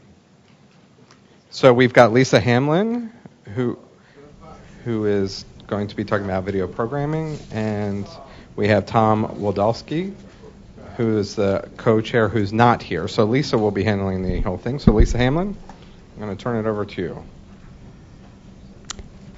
This is Lisa Hamlin. Thank you, Claude. I want to start by thanking the members of the committee who worked hard on this recommendation, and particularly the working group who spent some time really thrashing it out. So thank you all. I want to also publicly thank David Bahar, who is the chair of the working group, who put this together, really shepherded it through completion. He's not here today, but again, I want to thank him publicly for that. I will read through. That's a request that we should be reading through. Is that correct? You'd like that to happen? Yes. Okay. So we'll read through the whole recommendation before we take a vote.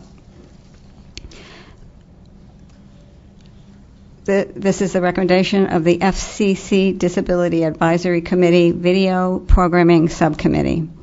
Whereas the Federal Communications Commission has sought the advice of the Disability Advisory Committee on whether there is a consensus on formatting offline captioning in all uppercase letters, all caps, or a mixture of uppercase letters and lowercase letters, which is mixed case. Whereas consumer group members of DAC believe that mixed case captions best serve the needs of most consumers. Whereas rendering mixed case text in alternate presentation formats is easier in principle than the reverse. Whereas FCC rules require the inclusion of a selectable small capitals font in certain apparatus. Whereas FCC rules require certain apparatus to provide users with the ability to vary the size of caption text and to provide a range of such sizes from 50% of the default character size to 200% of the default character size. Whereas some representatives of the committee's captioning working group believe that the small cap font size and or the ability to change the size of captions may serve as a workable substitute for consumers who prefer all caps captions. Now, therefore, it is recommended that as a best practice, captions for offline caption programming be produced originally in mixed case. Recommended further that programming originally produced with all caps captions need not be recaptioned in mixed case format. Recommended further that the FCC and members of the DAC educate users about the availability of the options to modify mixed case captions through use of various attributes in certain apparatus. That's the extent of the recommendation. I'll turn it over to the chair. Okay, thank you, Lisa. Does anyone have any questions or comments for Lisa?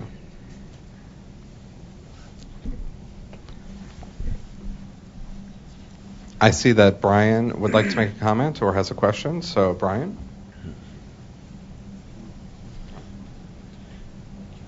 This is Brian speaking. I want to clarify when we're talking about the font sizes.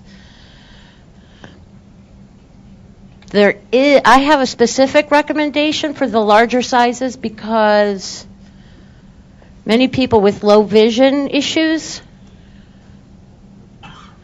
the large size available to them on the television is not large enough. So I would like to recommend the maximum size be increased.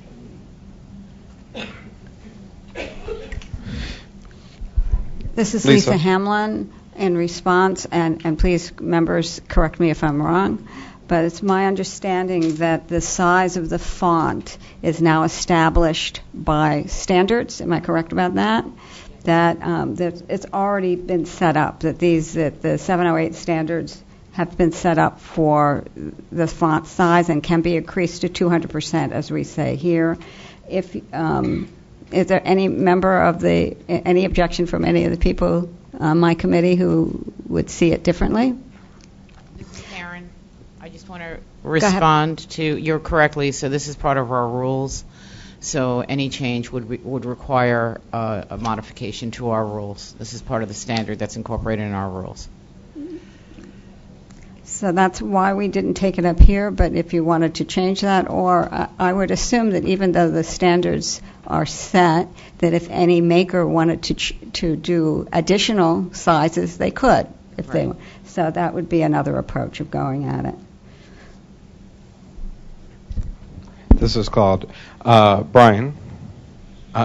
Thank you. Now, Ron. This is Ron People speaking. And before I go further, I want to make sure I'm not speaking out of turn. But do we need a motion and a second before discussion? Or can I go ahead and do some discussion now? Ron, thank you. Go ahead and have a discussion, and then I'll ask for a motion afterwards. Thank you. That goes back to my earlier comment that the recommendation will have the first support of DAC if it is passed by this group right now.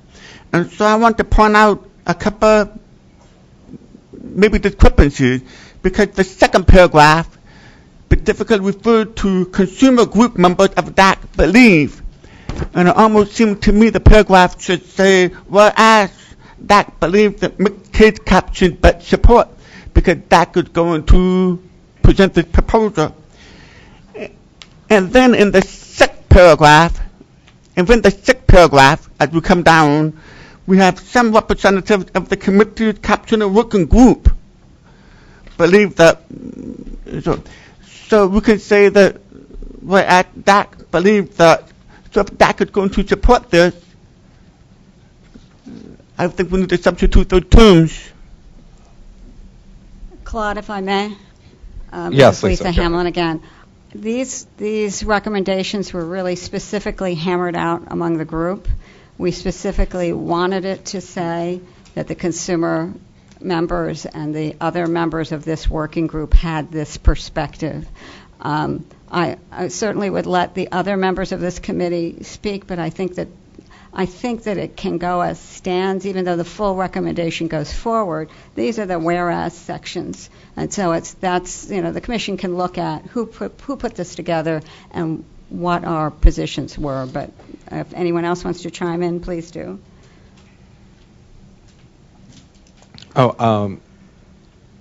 This is. I would like to recognize Joshua. Go ahead. This is Josh Pila from NAB. First, I want to take the time to thank everyone in the working group who worked to get this recommendation to the subcommittee, and then from the subcommittee to the full DAC.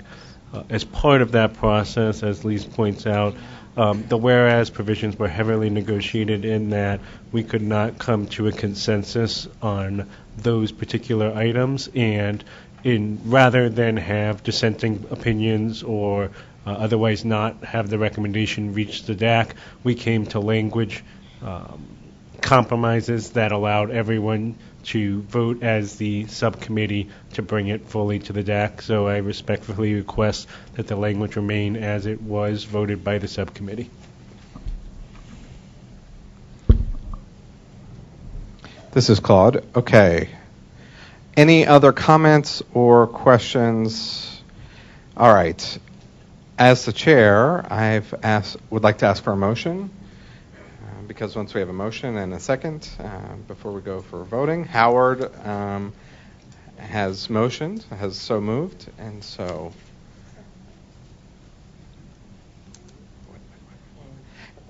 And he has moved as far as the video programming subcommittee's recommendation, and then Dr. Nygren has seconded the motion. So do we have any further comments or discussion that anyone would like to have?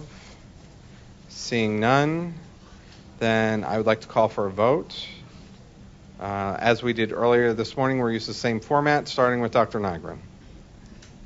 Maggie Nygren, AAIDD, yes. Phyllis Ginnivan, AUCD, yes. Alex Reynolds, Consumer Technology Association, votes yes. Joshua Paila, National Association of Broadcasters, votes yes. Sam Yale, SSB BART Group, votes yes. Hannah Thompson, Consumer, yes. Lisa Ekman, AAPD, yes. A. Braffy, the Arc of the United States, votes yes. Jocelyn Hunter, Columbia Lighthouse for the Blind, votes yes. Jerry Parkins, Comcast, votes yes. Parnell Diggs, National Federation of the Blind, votes yes. Brian from the Helen Keller National Center votes yes. Lisa Hamlin, Hearing Loss Association of America, yes. One People Consumer votes yes. Frank Lucia, Georgia Tech Wireless RERC, yes. Linda Cosmas, BTech Gallaudet RERC, votes yes. Jamie Taylor, Deaf Blind Citizens in Action, votes yes. Tony Dunn, West Safety Services, votes yes. Richard Ray, City of Los Angeles Department on Disabilities, votes yes. Howard Rosenblum from the National Association of the Deaf, yes. Diane Burstein, National Cable and Telecommunications Association, votes yes.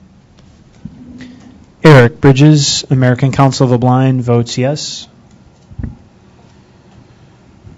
Mark Reichert, American Foundation for the Blind, shockingly votes yes. It's a surprise, I'm sure. Marsha Brooks, Perkins School for the Blind, yes. Linda Vandeloop, AT&T, votes yes. Avani Bell with TIA votes yes. Ian Dillner with Verizon, yes. Matt Gerst with CTIA, yes.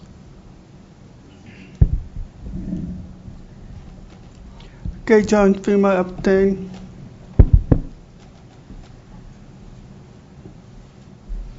This is Claude Stout with TDI, and I vote yes.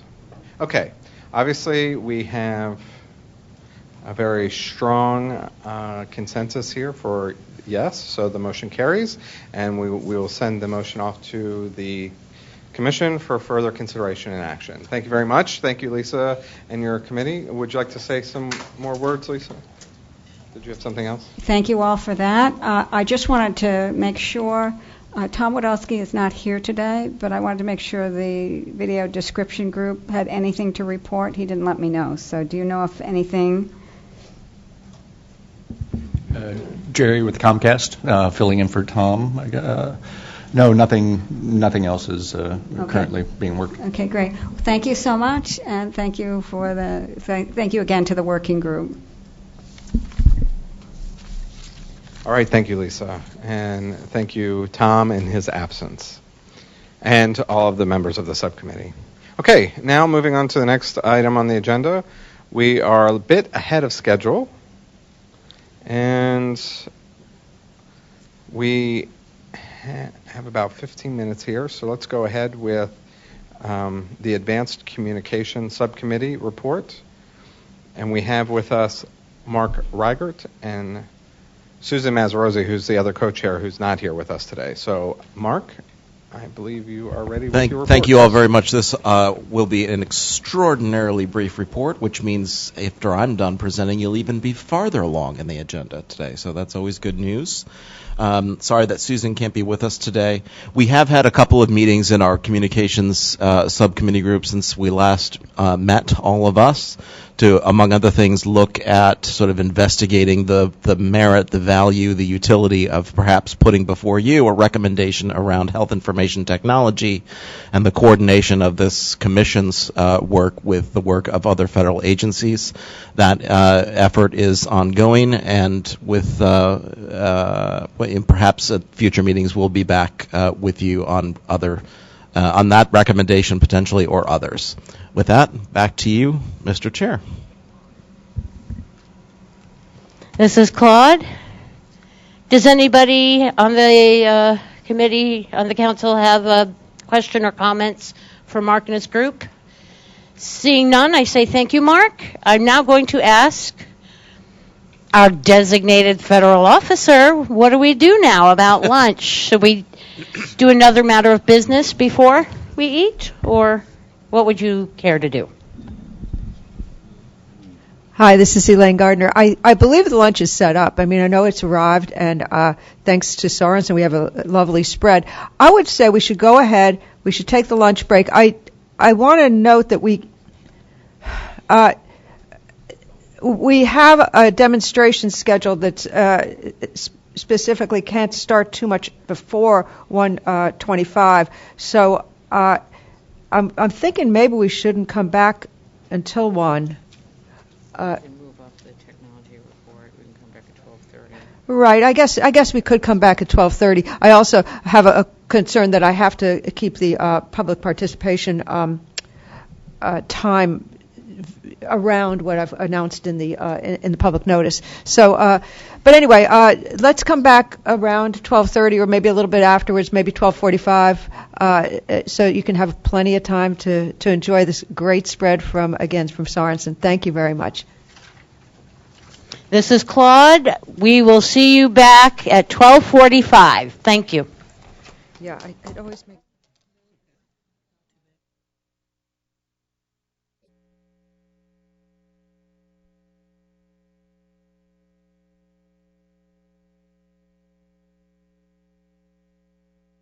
Attention. Are we ready to reconvene the meeting? If I could get folks to sit down. Robert, are you ready? Can somebody let Robert know we're ready?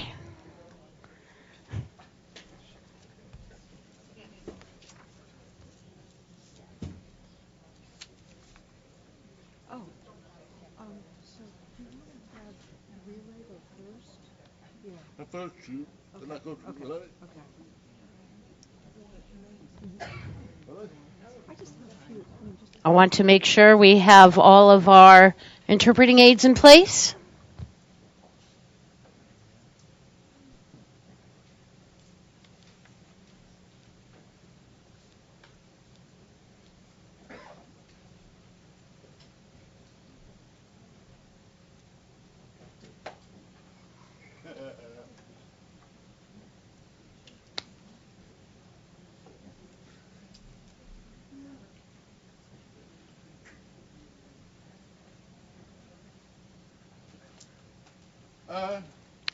I believe we are ready. This is Claude. Did you have a good lunch? Yeah. Yes? Angela gives us the thumbs up. Mike Sorensen, thank you for lunch.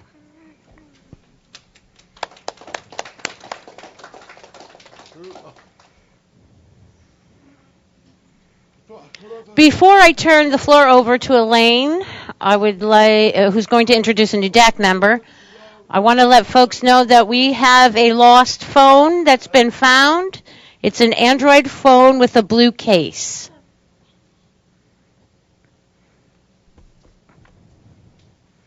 I believe it's on the corner of the table over there. If you have realized you've lost your phone, please let Gerard know, our interpreter coordinator. He knows where it's at. Okay. With that, I will let Elaine talk about a few things, and then I will come back and introduce the Relay and Equipment Distribution Subcommittee chairs. Elaine? Thank you very much, Claude. This is Elaine. Elaine Gardner. I just wanted to mention something I should have mentioned earlier today, but it's never too late. We have a few new members and a few new alternates who are here with us today, and I just wanted to give them a shout out and make sure that any of you who haven't already gone up to and introduced yourself maybe want to do that during one of the breaks. We have Columbia Lighthouse for the Blind has a new representative, Jocelyn Hunter, over on my left. There you go. And we have a new alternate for National Federation of the Blind who's attending today, Parnell Diggs. And Linda Vanderloop is an alternate for AT&T, over to my right. And am I missing anybody? Anybody who's new here today who hasn't been to one of these meetings before?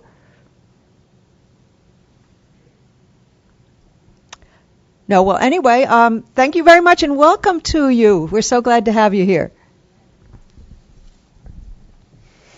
This is Claude. Great.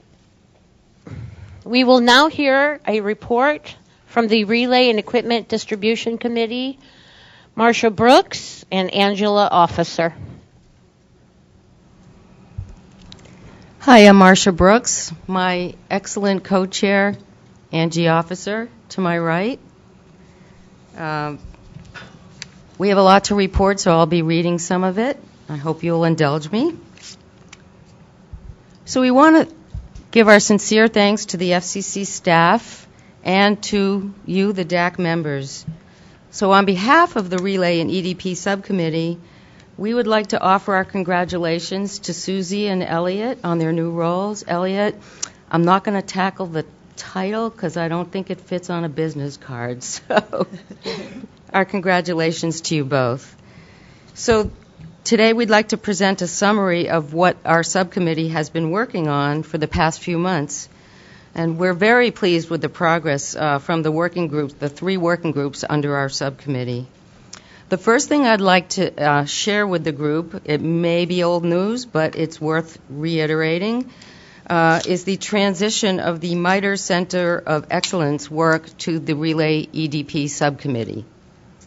So on April 21st, the FCC advised us, the Relay EDP co-chairs, that the TRS Center of Expertise, also known as the COE, the Center of Expertise Board would be disbanded and that its matters would be addressed by the Relay EDP Subcommittee. So we were advised that the Relay EDP has the discretion to decide which of the COE's priorities we would accept for review and recommendations. Our technology working group under the Relay EDP reviewed the list of MITRE priorities and determined which priority items could be assumed by the technology working group and which priority items should be referred to other subcommittees and working groups. I'd like to give you a summary here. So the first item was to delegate the high priority ACE app compatibility with the NENA I3 standard to the emergency subcommittee, the emergency communications subcommittee. High priority improvements in the portability process. Our VRS quality of service with Lydia Runnels is working on that. David Bahar is working with Matt Gerst to arrange for a phone number portability expert or experts to join the next technology working group call. The next item is to delegate accessibility of emergency services to the Emergency Communications Subcommittee. Lydia Runnels with the VRS Quality of Service group, working group. They will be updating the current 911 training used by relay providers. They will also be consulting with the Relay EDP's equipment and training working group. The next item is certification of interoperability. I believe we have not yet determined whether we will be focusing on that, and we're checking with the FCC. The alternative and augmentative communication technologies for individuals with speech disabilities, we have invited DAC members Hannah Thompson and Rebecca Ledoux to advise. And similarly for deaf-blind communications, we also wanted to get the expertise of the DAC members who aren't necessarily a part of the working group or subcommittee. So we have invited DAC members Jamie Taylor and Brian Unashko to advise on deaf-blind communications. So again, these are items that the MITRE TRS Center of Expertise had identified, and that is our review to date of how we would proceed in assuming the Relay EDP, assuming some of those items. So next I will move on to the Quality of Service Working Group, which has two components. As I mentioned, the VRS Quality of Service with Lydia leading, and the IPCTS Working Group led by Dixie Ziegler, who could not be here today, but they're doing very good work. So the IPCTS Working Group is dedicated to defining and recommending IPCTS quality standards. They've identified the following key areas in which additional research and study may be needed to determine if potential minimum standards could be established. These quality measures could become the baseline or minimum standards for the delivery of quality IPCTS to all consumers of this service. Special thanks to Dixie and her working group for leading the IPCTS quality standards. They are currently reviewing current FCC quality rules and are drafting proposed performance requirements for IPCTS quality standards. And they are looking at these areas: verbatim/accuracy, speed of answer, delay, 10-minute rule before changing CAs, and audio and other improvements such as HD voice. The IPCTS Working Group is currently waiting for the FCC to release the results of MITRE's IPCTS survey to see if there are any additional performance requirements to add. It's their goal to provide the proposed rules based on performance requirements for IPCTS quality standards at the next DAC meeting in September.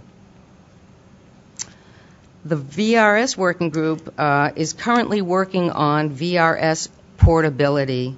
As noted earlier, the VRS portability issue was brought up by the MITRE COE, and it's now transferred to the VRS Working Group.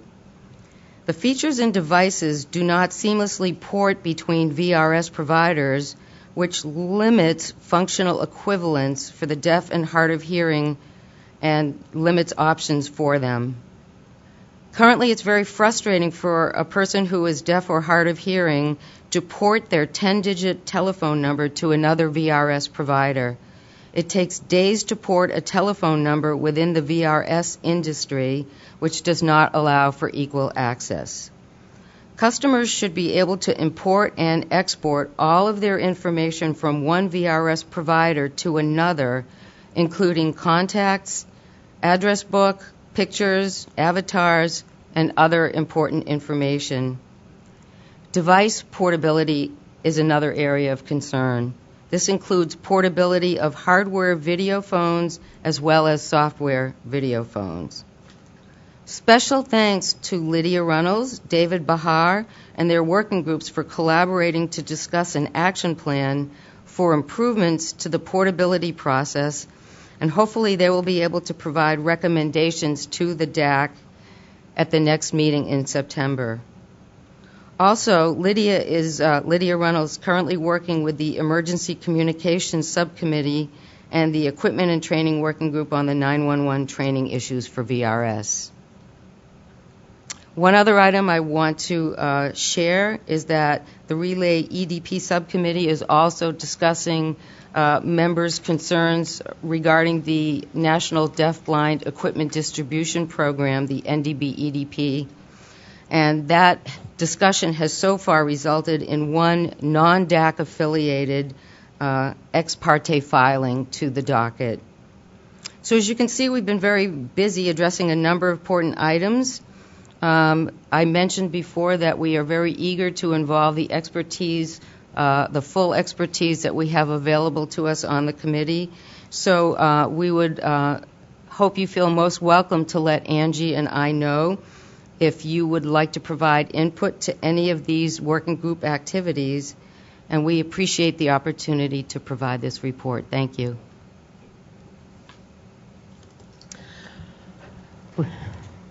With that, are there any questions or comments for Marcia and Angie?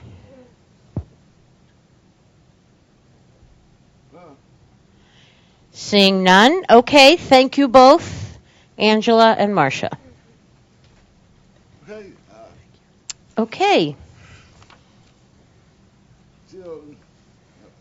Still connected to our discussion of relay and equipment, we will now have a demonstration of the FCC's work that they've been doing with VT Secure on the ACE app.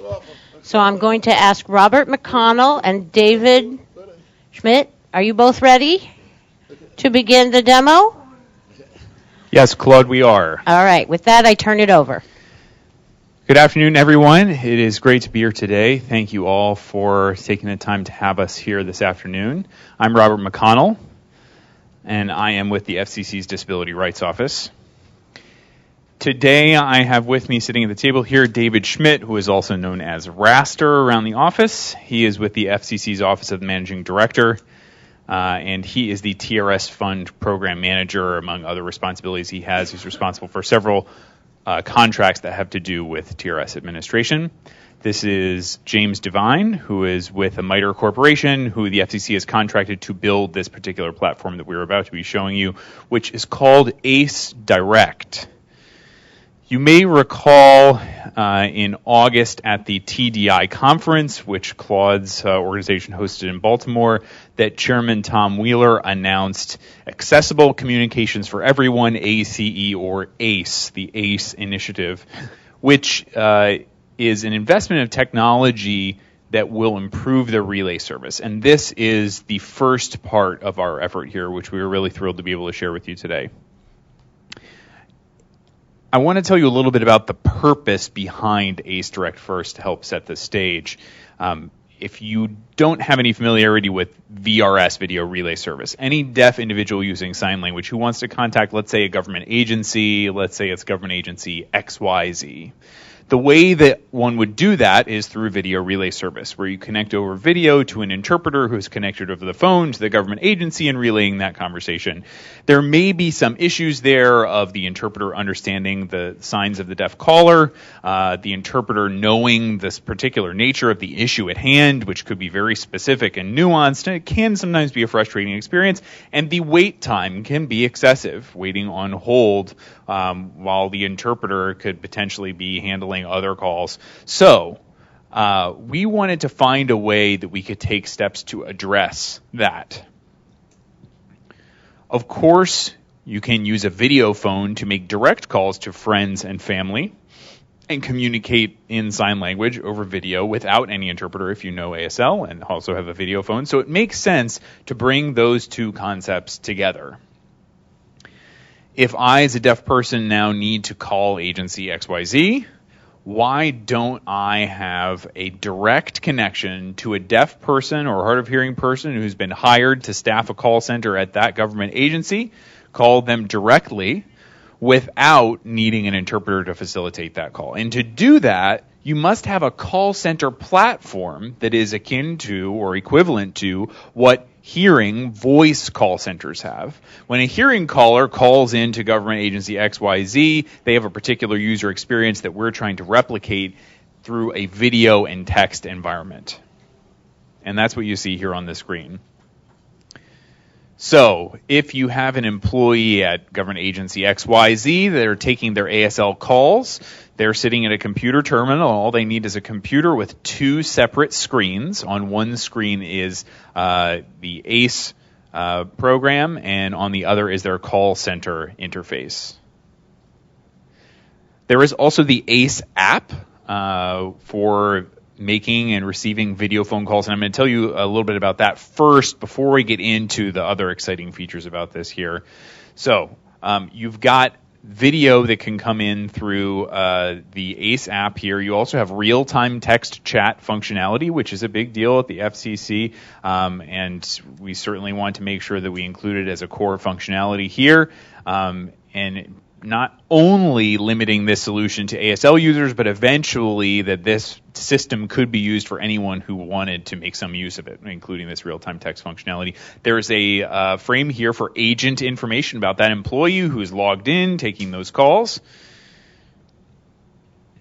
And right now we've got all green, we're connected.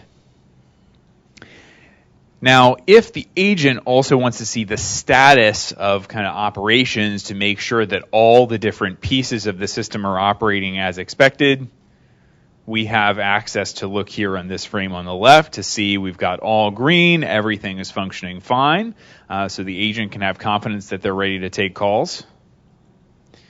Back here over on the right-hand side of the screen, we have ticket information and call information that could have to do with that particular caller, and that is something that lives on Agency XYZ's server, and we can push and pull information from that system rather than having a separate system. We wanted to make sure that this was something that could integrate and plug into already existing CRM, customer relations management systems. Whatever database is being used by any given agency or entity, we can use open source technologies to make sure that we broker information back and forth with that database.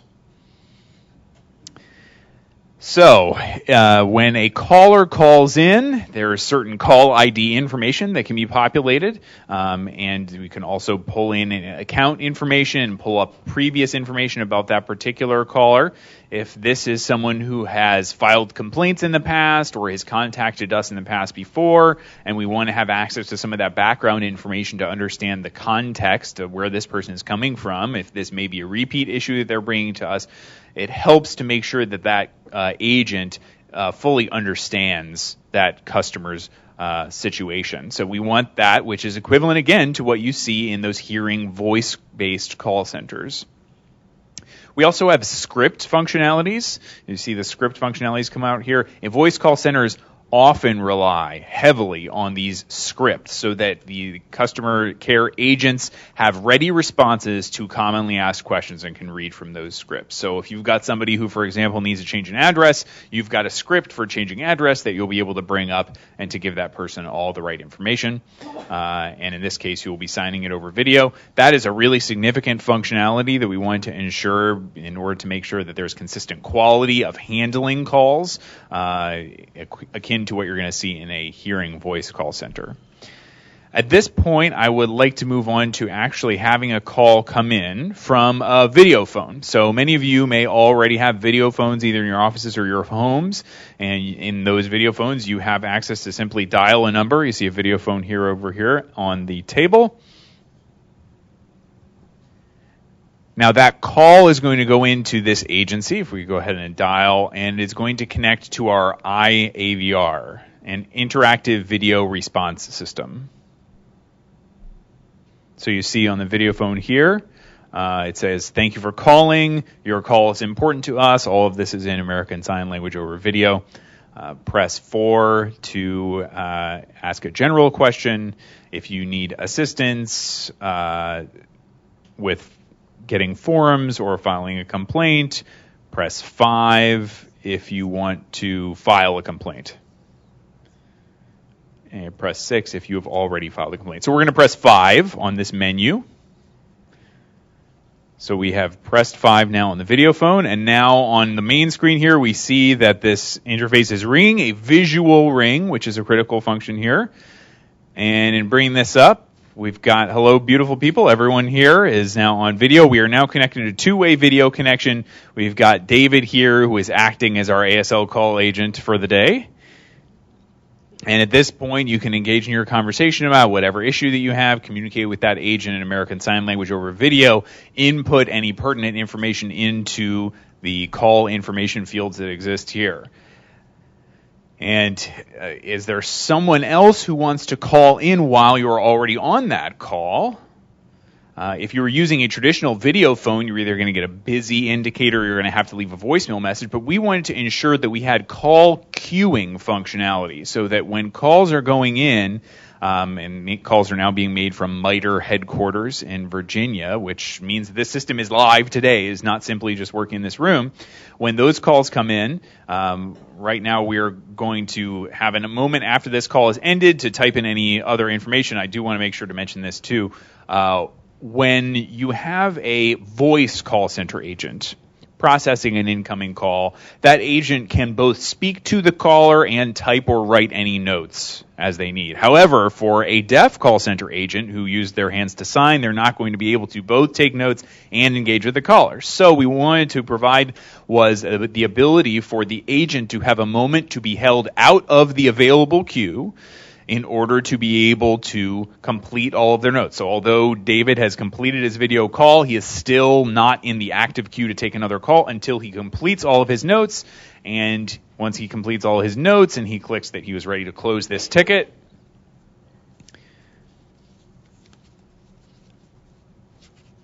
and you can see now, thank you, David, for that cue. So now you can see on our management dashboard, the smaller monitor here, we've got one call that is waiting in the queue. And that's that call I mentioned that's coming in from McLean. So you've got one in the upper left-hand corner there. So, David, you go ahead and click to close that ticket.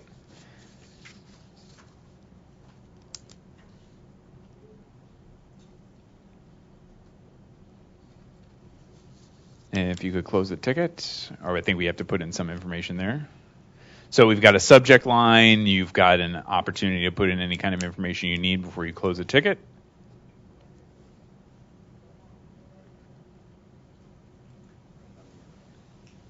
Okay.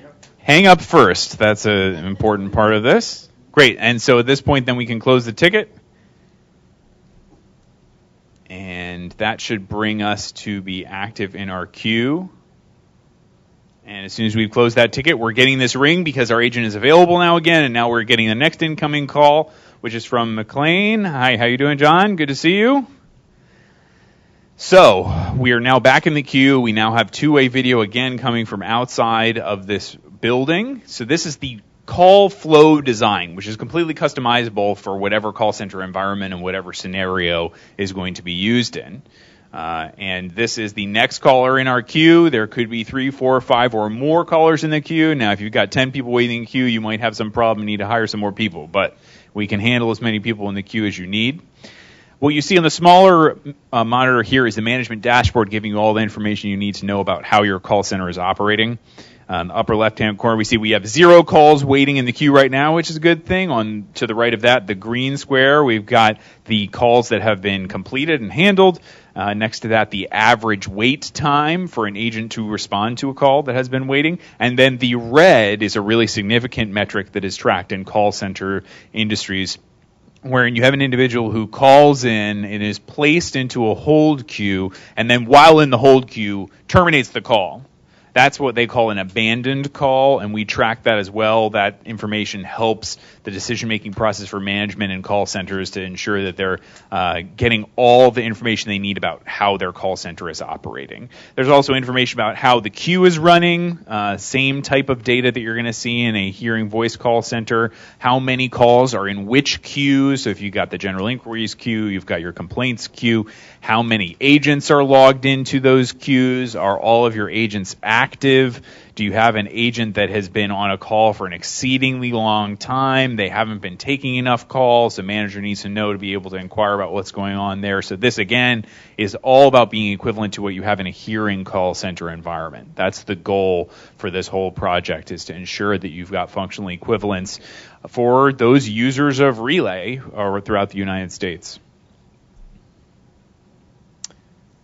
Okay, so John, I think we're all done with you. Thank you very much, and we're going to end that call. Great.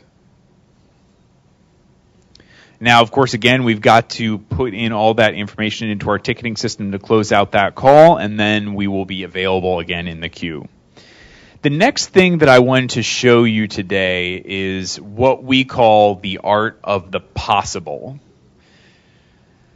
We are looking at this and thinking about what technology there is that's out there today with cell phones and computers that have webcams being so ubiquitous. Why don't we build in what we call a second front door to this call center system? So if we already talked about the first front door, which is going in through a video phone, I'm going to talk about this second front door to the system now.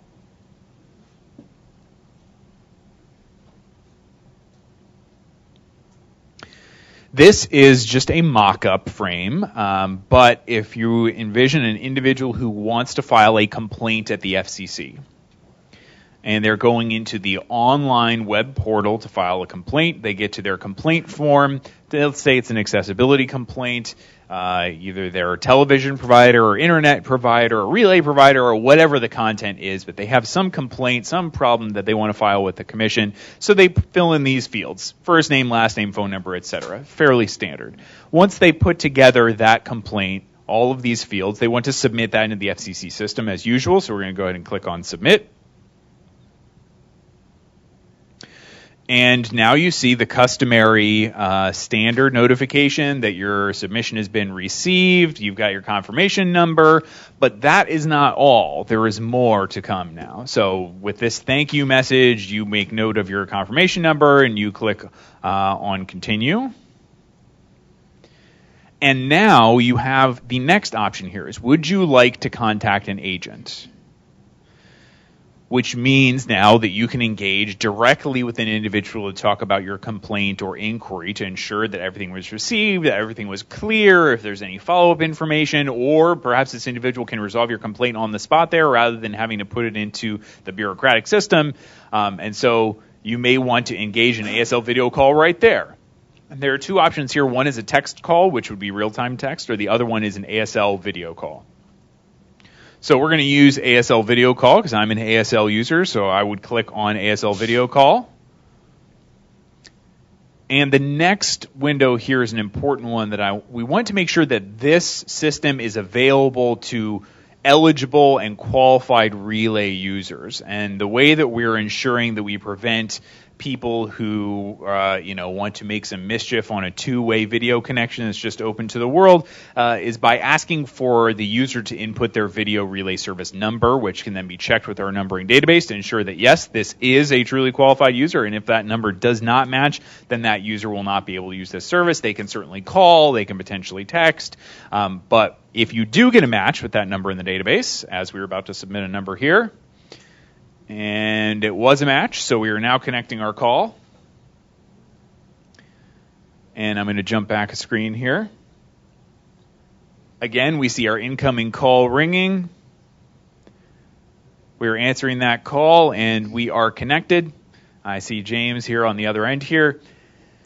Now remember, all that information that we just worked to fill out on that complaint form is not gone now. It is not wasted effort. That information has been passed through along with this video connection, this video call. So the number is pre-populated. The information about the individual is pre-populated. The description of the issue is pre-populated. All of that information is passed through along with this call so that the agent gets a sense of what the complaint already looks like, and they can pick up the conversation from there rather than having to have the caller set the stage all over again and redo all of that work of outlining the complaint. It makes calls much more efficient. So I want to show you again what it looks like from the consumer's perspective on their screen. So now you have that two-way video connection, and if for some reason the video quality, the network connection is not great, we do also have the real-time text chat box that is at the bottom here, so you've got two-way text chat. And real-time text that we're implementing here is standards compliant. It is customizable. That it can transmit character by character, word by word, line by line, what have you, depending on whatever call centers would like. So the implementation can vary and be customized according to the functional requirements of the particular agency. But this is to ensure that truly we have accessible communications for everyone. So this conversation can proceed either in text or video. Sometimes slow internet can be frustrating for everybody. Looks like that's what the nature of our complaint was. So, and now that James's problem has been completely solved, we're going to end this call. Great. And then that brings you back to fcc.gov.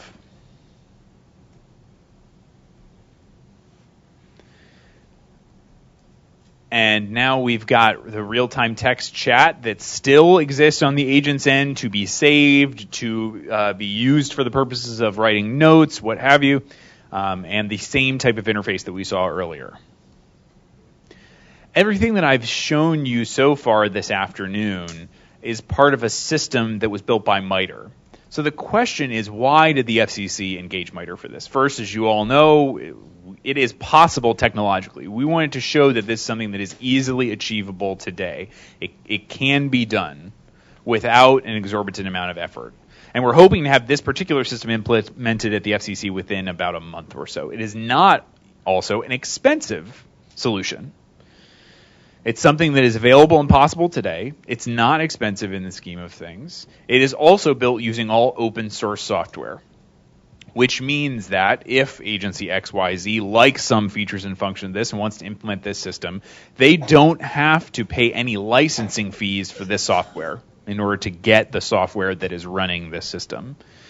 It can all be operated and managed and maintained by the agency, but they pay no licensing fees in order to get the actual software. So it's available today. It's inexpensive. It's open source. We're hopeful that more agencies are going to be installing systems like this, but it's taking some agencies a while to come around to understanding that it's not something that is exorbitantly expensive. It's not something that's technologically infeasible. So once we take away those arguments, we see the resistance to implementing systems like this start to melt away. And again, the point is to ensure that deaf, hard of hearing, and deafblind Americans have equal access to the communication systems across the United States. That is really the ultimate goal, and that's what we're working on every day here. There have been a lot of incredible successes with the FCC implementing a direct video communication system here. Before the ASL customer support line was implemented here, we were looking at the call time. So these are calls that were going through VRS, deaf people who are connecting again to an interpreter over video and then connecting to the FCC's hearing voice-based call center. As you compare those with the direct ASL calls, the average call time is almost cut in half, which means that a lot of that back and forth that used to take 20 minutes is now taking 10 minutes. So the calls are a lot more efficient, a lot more effective. And I think the most telling statistic here is that when we compare how many calls used to come in through VRS, how many calls came to the FCC before we implemented direct video communication as compared with after, the number has increased by 533%.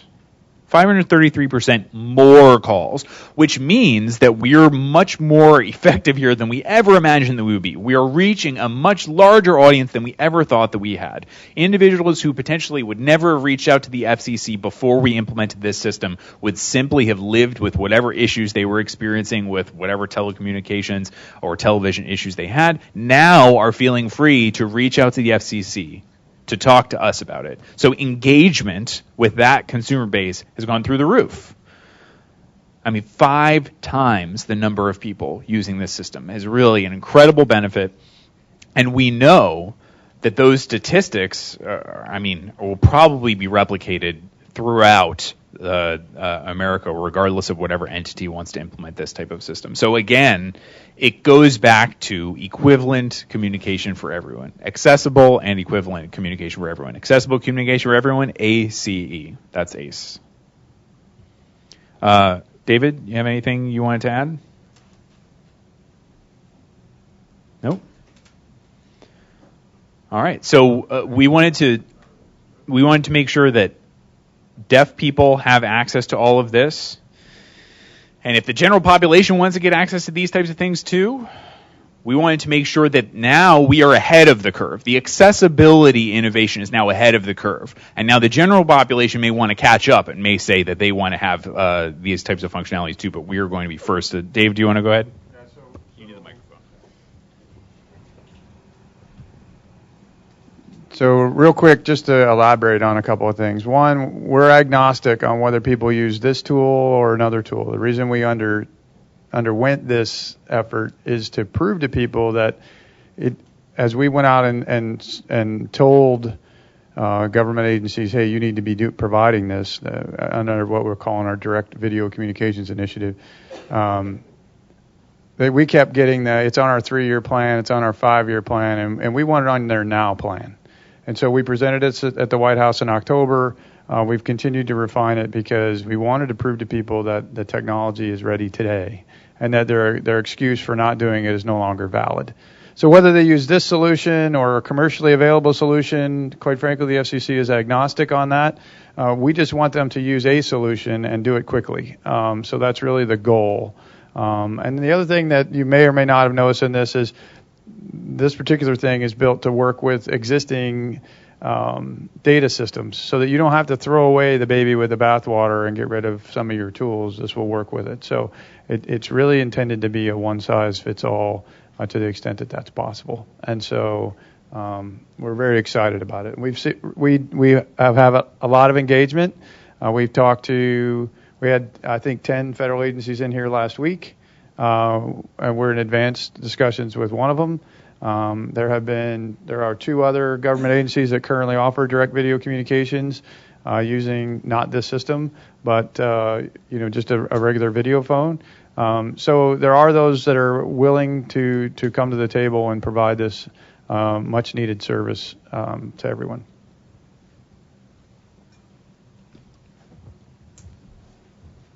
Thank you, David. That's a great point, and that brought another thing to mind for me. Another important aspect of this that I mentioned before is the open source nature of this software. And if you're familiar with open source, it means that the actual source code for this software is available. So if there's someone out there who has a great idea for a new feature, a new function, and they know how to code, they can do it. They can build on it. They can improve on it and change it, customize it, modify it. This could look however you want it to look if you want to do the work to change it. So it's available for the community to use to the community's benefit as easily as possible, as efficiently and effortlessly as possible. So again, this is really your solution. It belongs to everyone. So we wanted to make sure that we started with something so that we could go out there and look at different agencies and private businesses and work with them to get them to implement something like this, but it really is yours to do with what you will.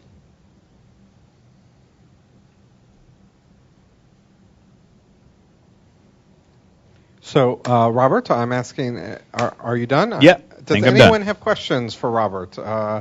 Any comments? Linda? Hi, this is Linda Cosma from Gallaudet. Thanks very much for the demonstration. I really appreciate it. It sounds like you're suggesting that people or other organizations or entities outside of government agencies can actually receive and use ACE Direct right now. And I'm wondering if you can describe how another organization might do that.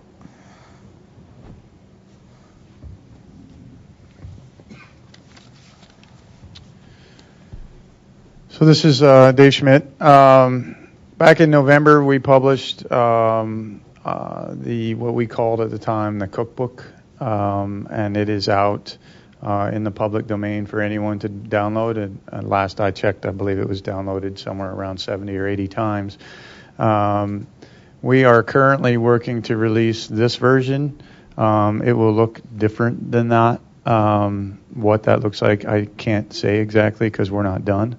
And then we'll have to go through our release process. But the idea, unless it's changed by somebody who tells me what to do, is that we will be putting this out in the public space, and we will, just like we did in, I believe it was November when we did our public notice, we'll do another public notice to say where you can find the information. But this time we're actually talking about putting it out in a much easier format for people to download and implement and make whatever changes they want. Again, the idea here is to give it away so that it can become ubiquitous as quickly as possible.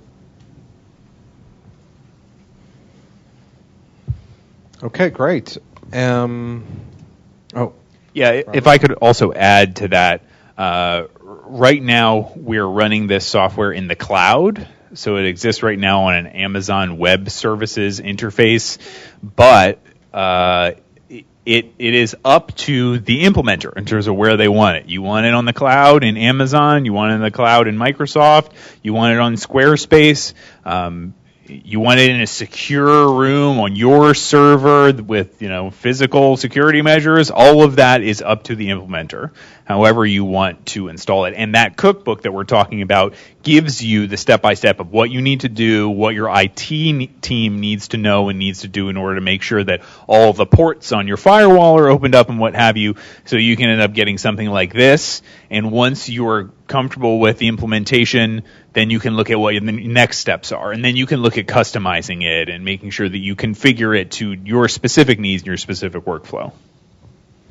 Okay. I would like first for Ron to go, and then after that, Lisa, and then after that, Tony. Thank you for that presentation, Robert.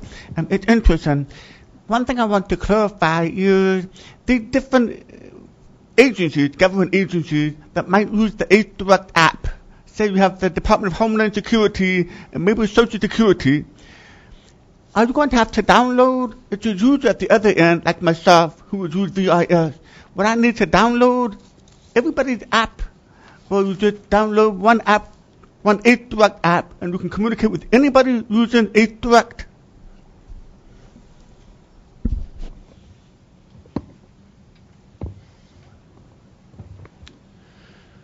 So this is Dave Schmidt again. I think we're conflating a couple of things. The ACE app is meant to be a provider agnostic. We give you somewhat what I would call device portability without actually being a device, right? So that it's an application that would be portable so that you can make a call through Sorensen or you can make a call through Purple, whoever you want to be your primary provider. And it also should make it easier for you to do a dial-around call. So again, making it easy for the deaf community to call, to make choices based on quality of service as opposed to I like this device on this provider. So that's the ACE app. The ACE Direct platform can receive calls from any provider platform in existence today. We've tested it. I wouldn't say that our testing is exhaustive at this point, but we are working with every provider to make it work. And it works with them, I want to say all of them, with a couple of exceptions on features that are really, the issue there on features is if it's not a feature that that particular provider's platform enables, there really isn't anything we can do about that. Like DTMF is an issue. So does that answer your question? Okay, Lisa? This is Lisa Hamlin from Hearing Loss Association. And forgive me if I missed this, but my question is, can you use video, voice, and real-time text instead of instead of somebody for ASL, but somebody who wanted to lip read and use real-time text, that can be. And again, if I don't have a video phone, which I don't, would I need to download the apps independently in that case?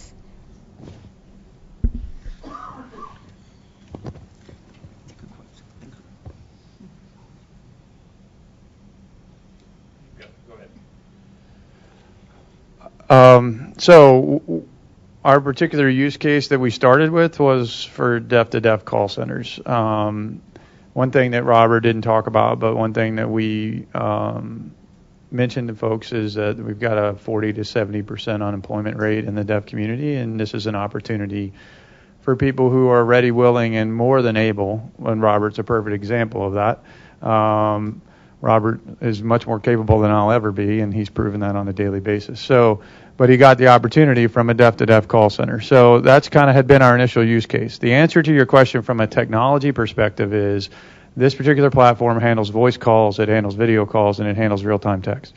So, yes, you could use this platform. It would require that somebody's ready to do that on the other side, and that has not been something that we've focused on yet, but that doesn't mean that it can't be done.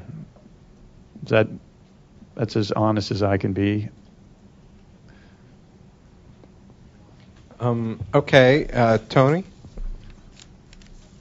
Sorry, if I could also reply to the second part of your question, Lisa, about if you need to download any special software in order to use this, the answer is really no.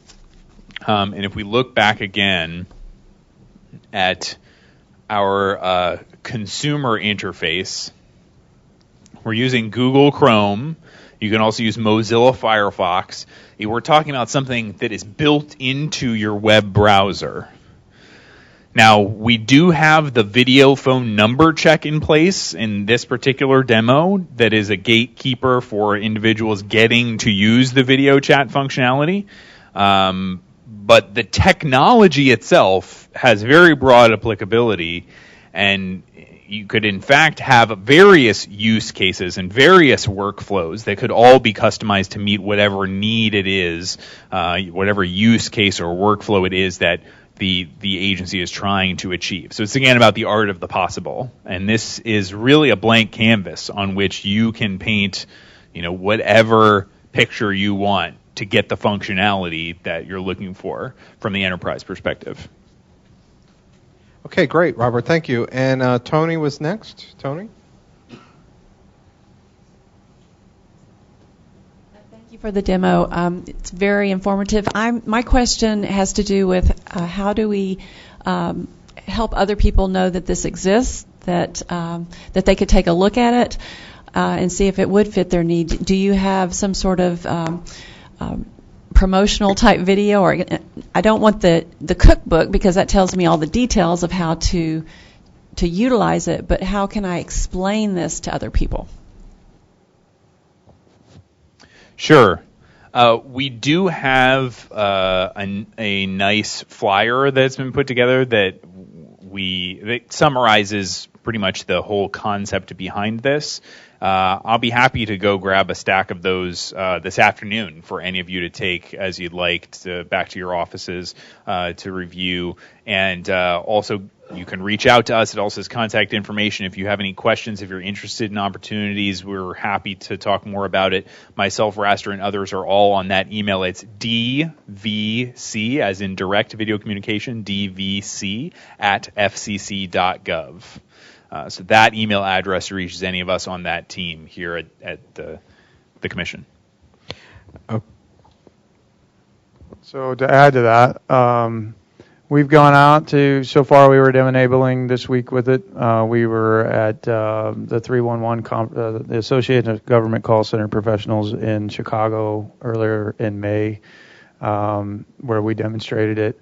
The answer to your specific question about a commercial kind of, we are talking about that, quite frankly. We have not developed it completely yet, and I'm not sure where that stands in the decision-making process, but that is currently under discussion here at the FCC. Karen, you want to Karen? So I just want to add that actually we are developing a video. Okay, so it's in very early stages, but we hope in a few months we'll have something for you. Okay, thank you, Karen. Are there any other comments or questions for Robert or for David? Okay. Well, I'm sorry, Jamie.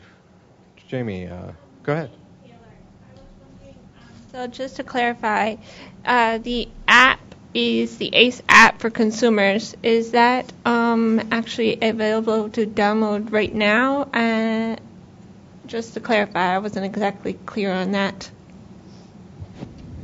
The ACE app is still a few months away from public release. We are still working on that right now, actively working on the ACE app to ensure that it's in optimal condition, that everything is set up properly for consumers to use. Jamie, did that answer your question? This is Jamie. Yes, it did. So the Okay. thing that is available to download is not the ACE app itself. It's the platform. Correct? Right. As David mentioned, we should be ready to release what's called the cookbook for the platform. It explains in detail how that this can be configured using the different open source software packages that are available and configuring them appropriately to put them together into this package. That should be available, I would say, I hate to make promises, but we're getting close to releasing that. Okay, great. Any other comments or questions from anyone on the committee? If not, I have a question. I will go last. First, I want to applaud you for your excellent demonstration today. It's funny, someone had mentioned the M&A Summit, and out of all of the places, I bumped into a U.S. Access Board guy in the bathroom.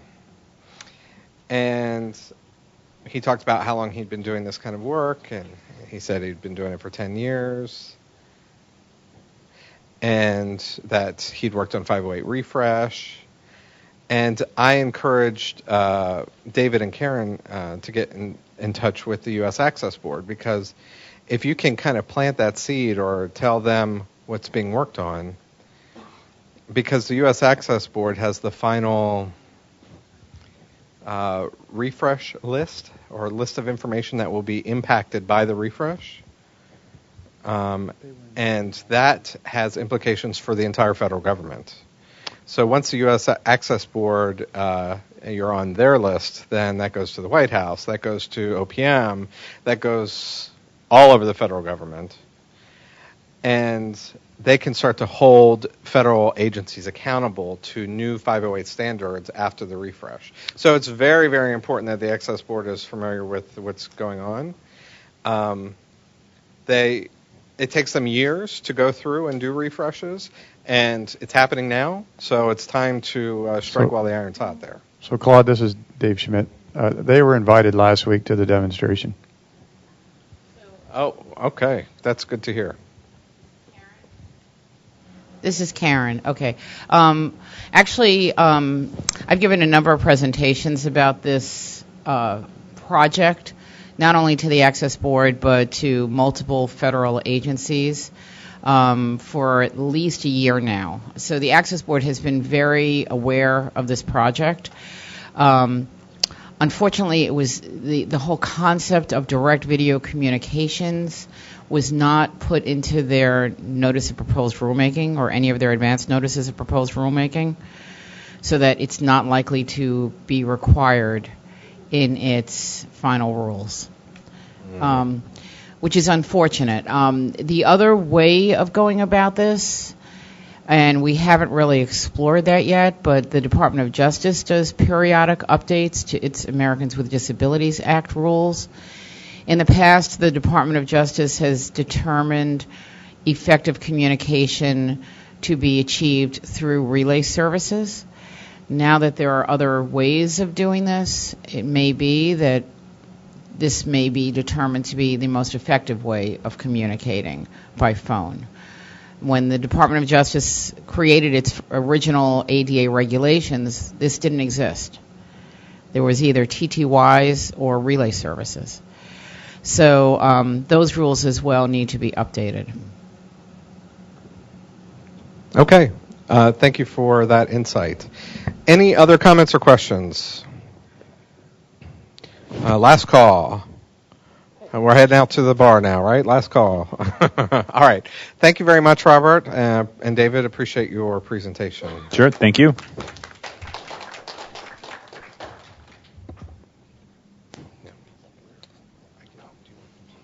Okay. Now we are still on schedule. Actually, perfectly on schedule for our 1:55 p.m. agenda item, where Howard Rosenblum will take over for Zainab, who is not here, to present the report and recommendations from the Technology Transition Subcommittee report.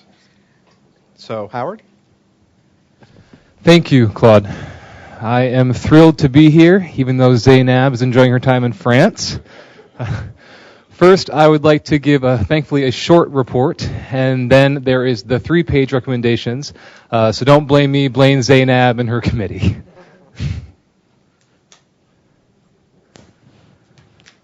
So now that we have completed recommendations for the RTT during the February meeting, and HD Voice,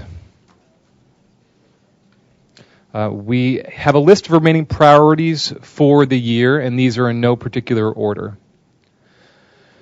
So we have affordability of IP equipment and service. We also have transition for captioners who still rely on copper and the impact on caption quality and availability of captioners. Thirdly, amplified phones not being reliable on IP networks. In-house call alerting systems, for example, lights that flash for incoming calls that are not compatible with IP-based equipment. And then lastly, side tone. So we will determine the next topic at the next meeting on July 1st. Any questions on the report? Now for the long list of recommendations. Bear with us here. So number 1, whereas standard definition voice quality associated with the public switched telephone network, PSTN, is becoming competitively obsolete, and whereas traditional analog telephone systems, as well as digital and IP systems that use narrowband encoding, do not transmit sounds that are higher than approximately 3,400 hertz, which is problematic since some of the acoustic cues that are important for speech intelligibility will be at frequencies above that level. Thirdly, whereas users who are deaf or hard of hearing generally have reduced access to or reduced ability to extract the defining properties that distinguish speech sounds from each other, whereas the addition of acoustic information above 3,400 hertz increases the amount of speech that may be available by approximately 20%, whereas the additional amount of available speech improves speech understanding, reduces expenditures of mental effort, and provides better overall speech quality for deaf and hard of hearing individuals. Whereas users who have undiminished hearing may not significantly benefit from additional bandwidth in terms of speech understanding, yet they may benefit in terms of improved overall speech quality and reduced mental effort during the speech perception task. Whereas Internet Protocol, or IP, telecommunication systems are less constrained by the technical barriers that limit the acoustic performance of traditional telephone systems. Whereas all of the commonly used HD voice telecommunication methods remove some audio information in order to reduce the number of bits per second required for digital transmission, with the objective of doing it in a manner that reduces the impact on speech intelligibility. This removal of information could impact the reliability of legacy systems that transmit data as audio tones. Whereas support for wideband audio, hereafter called high definition voice or HD voice, in telecommunication equipment and services would benefit all users in that it would enhance the quality of voice communications for all consumers, particularly those who are deaf and hard of hearing. Whereas IP techniques that support HD voice already exist and have been implemented successfully for voice communication in a variety of telecommunication products, systems, and services. Whereas industry associations have begun to update their hearing aid compatibility, or HAC, standards and testing procedures to accommodate HD voice for deaf and hard of hearing people. Number 12, whereas there are different commonly accepted digital encoding and transmission techniques to support HD voice in telecommunication equipment and services. 13, whereas IP techniques that can encode and transmit sounds up to approximately 7,000 hertz are available and have been implemented in a variety of applications. 14, whereas examples of such applications include, but are not limited to, the ITU-T G.722 standard, the ITU-T G.722.2 standard, the ITU-T G.711.1 standard, and the OPUS technique. Number 15, whereas existing implementations use different HD voice codecs because of different needs and technical constraints. 16, whereas because a single HD voice codec would be unable to meet these differing needs and constraints, a means for enabling a variety of different HD voice codecs is needed to allow these implementations to work together for the widespread adoption of HD voice. 17, whereas, another whereas here, technical discussions and recommendations within appropriate stakeholder groups, such as standards bodies, are necessary to further evaluate the technical issues raised herein. Now, moving on to the recommendations. Number 1, that the Federal Communications Commission, or the Commission, consider the benefits and opportunities that HD voice technologies can provide deaf and hard of hearing users as compared to standard definition voice services, and that the Commission undertake this consideration as consumers come to adopt new technologies. Second recommendation, further that the Commission seek the consensus of service providers, equipment manufacturers, and consumer representatives on whether any further actions are necessary to achieve HD voice interoperability between platforms such as recommended encoding techniques, timelines, or benchmarks. Number 3, further, if the FCC seeks to adopt new rules or requirements related to HD voice interoperability, the Commission investigate whether potential HD voice encoding techniques for implementing interoperability between platforms are subject to patent or other intellectual property encumbrances, and if so, whether those encumbrances are based on invalid patents and or are subject to fair, reasonable, and non-discriminatory, FRAND, licensing commitments. Fourth recommendation, further that the Commission should consider exploring the impact of HD voice encoding techniques or standards for interoperability between platforms on the possible effect on functions such as home alarm systems, medical equipment, analog caption telephones, and TTYs, and how this impact can be mitigated. Number 5, recommended further that the Commission initiate steps to ensure that IP-based relay service providers are able to interwork with any communication service provider that supports interoperable HD voice, and that HD voice is made available to relay service users for every call where it is offered by the communication service provider on the other side of the call. Number 6, in order to achieve interoperability of HD voice with both NG911 and relay services, the Commission should seek feedback from stakeholders on the steps necessary to ensure that interoperable HD voice encoding techniques are harmonized with the NENA I3 solution and the Commission's relay service interoperability activities under the SIP or SIP forum. And finally, the seventh recommendation, further that the Commission seek feedback from consumers, researchers, and industry representatives to determine if technical characteristics should be addressed for the accessibility benefits of HD voice to be realized by deaf and hard of hearing people.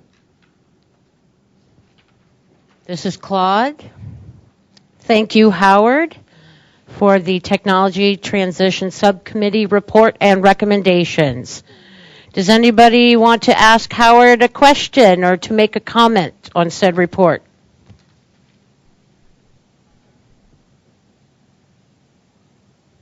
I'm giving you a final call. Does anybody want to make a comment or ask a question? Seeing none, I ask for a motion to accept the report and recommendations. I have a movement by Richard Ray and a second by Tony Dunn. Seeing no other hands, do we call the question? Yes, we will proceed with the vote. We will begin with Dr. Nygren. Maggie Nygren, AAIDD, yes. Phyllis Ginnivan, AUCD, yes. Alex Reynolds, Consumer Technology Association, yes. Joshua Pilot, National Association of Broadcasters, yes. Sam Yale, SSB BART Group, yes.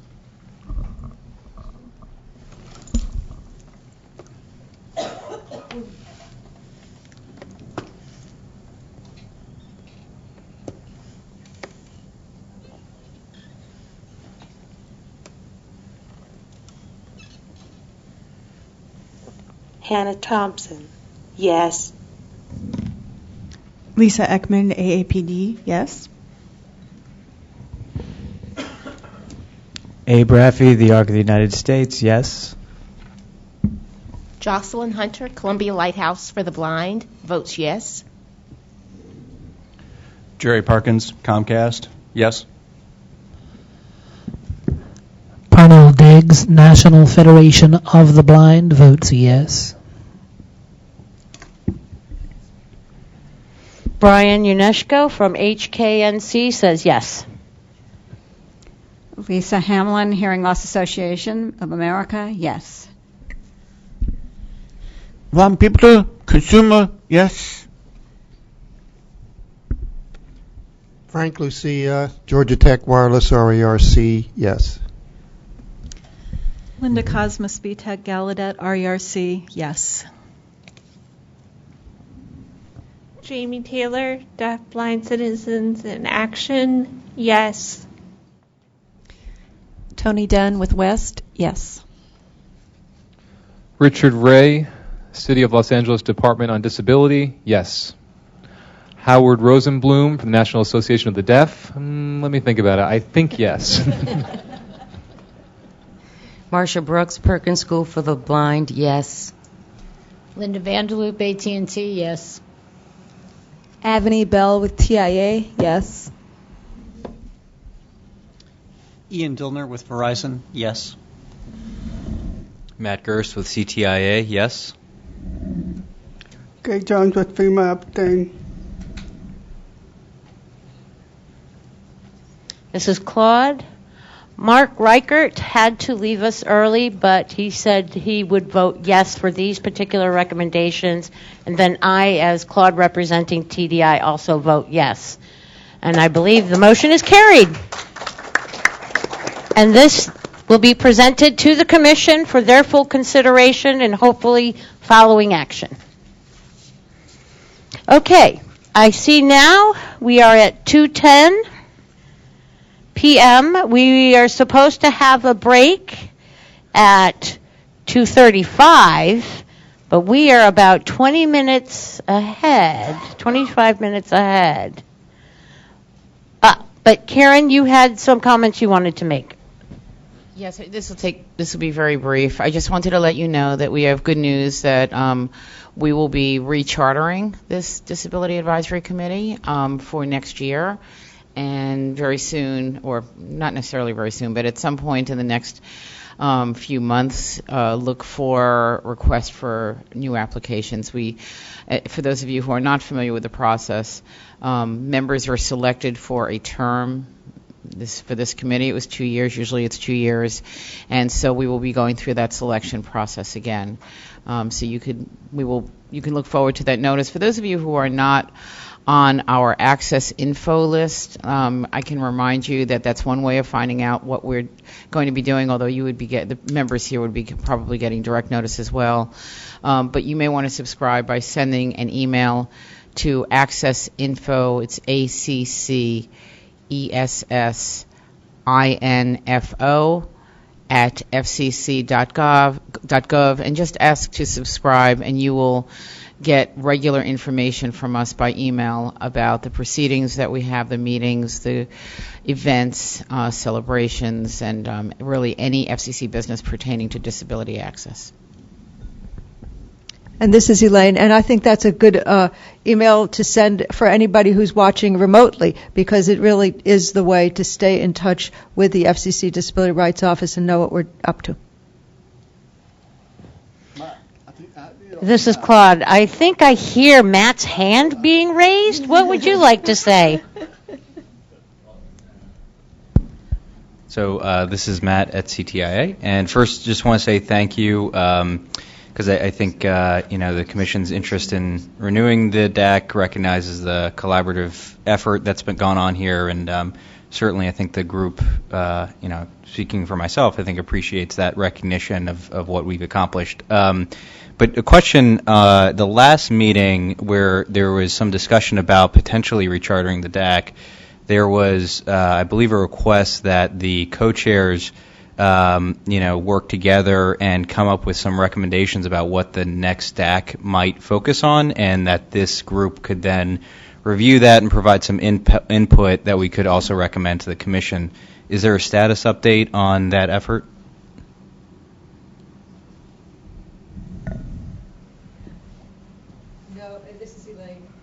This is Elaine Gardner. Matt, there isn't any status update, but it's certainly something that we'll talk about in the next executive committee meeting. Thank you. This is Claude. That's good. Fine. Thank you, Matt, for reminding us. Okay. So with that, Elaine, I guess we can proceed with a break, because we can't proceed or change the time for the public participation, because we have people purposefully joining us at 3:10 for that. This is Elaine. Actually, the notice, it's been brought to my attention. The notice does allow for some flexibility in our time, and why don't we go ahead with the short break? But we might be holding the public participation questions a little earlier than we had planned. I think that people who are online can send in their questions right now, so that they know that we will be holding it a little early. Okay, thank you, Elaine. And with that, let's have a 15-minute break. See you back at the table at 2:30 sharp.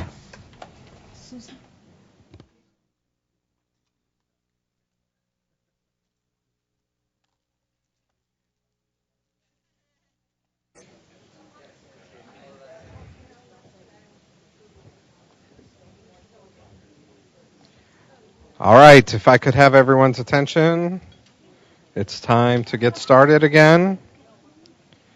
Ladies and gentlemen, let's come back to the table now, please. All right.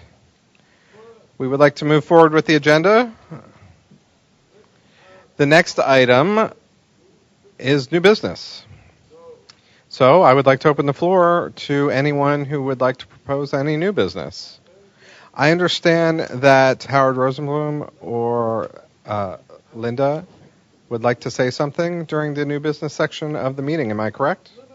Linda? Did you have something? Okay, great. The floor is yours. Thank you, Claude. And Howard, feel free to jump in anytime. This is something that's related to a recent outage that happened with Sorensen that affected the ability of VRS customers to call 911. And there's been a lot of active discussion about this particular issue among consumers. And the question was brought up as to why there can't be an automatic fail over to an alternate provider when 911 is unreachable through the default provider.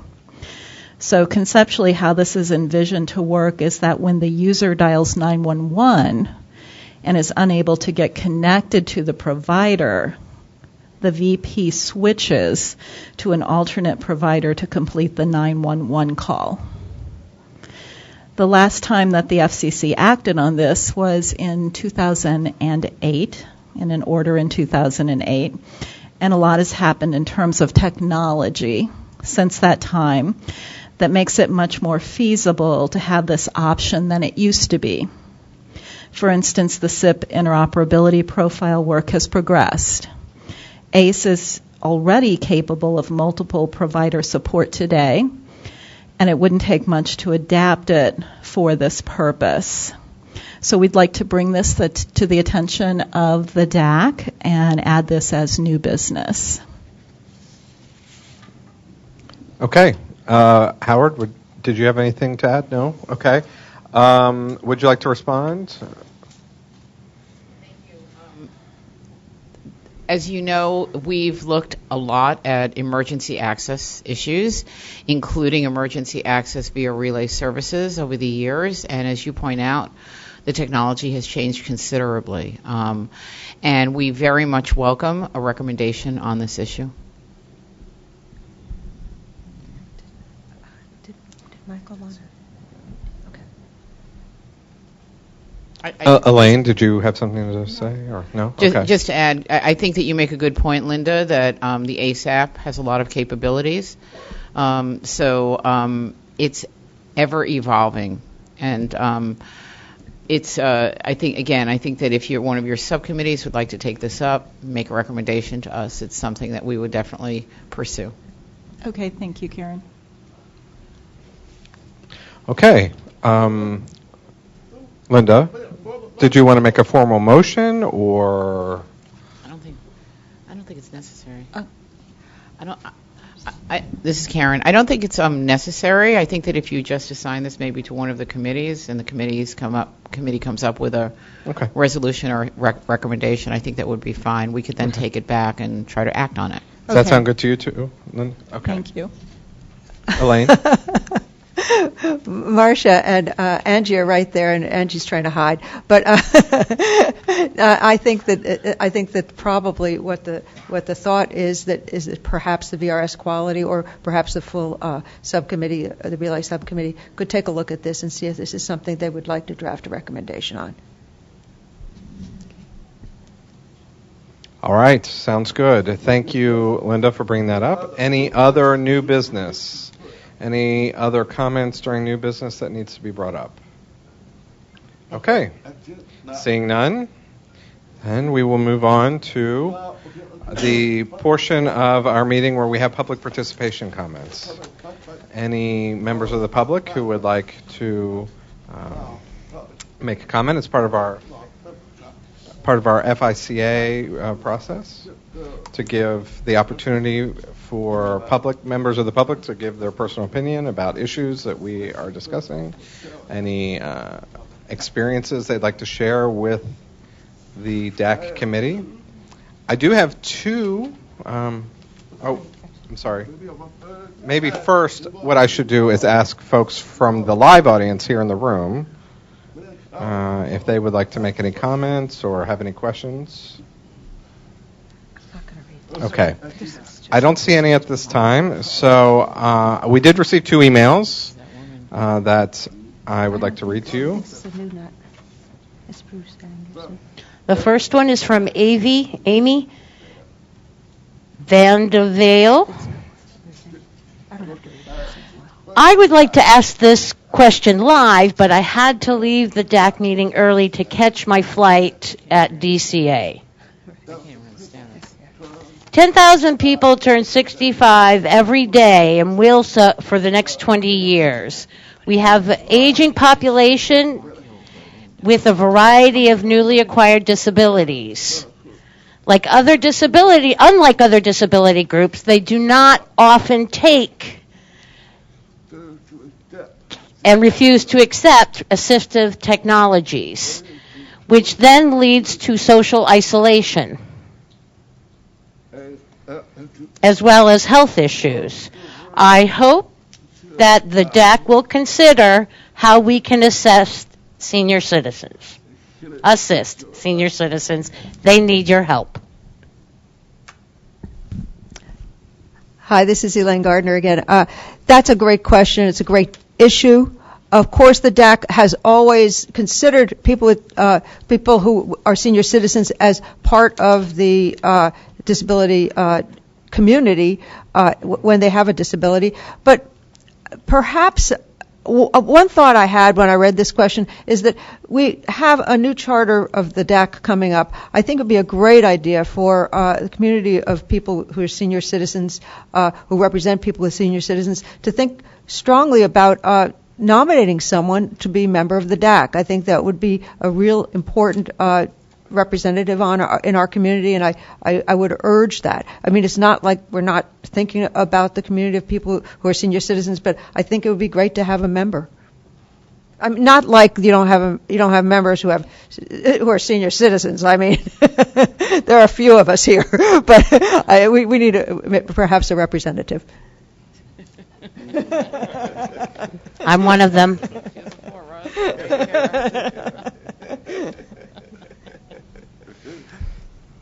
for the record, I'm very young.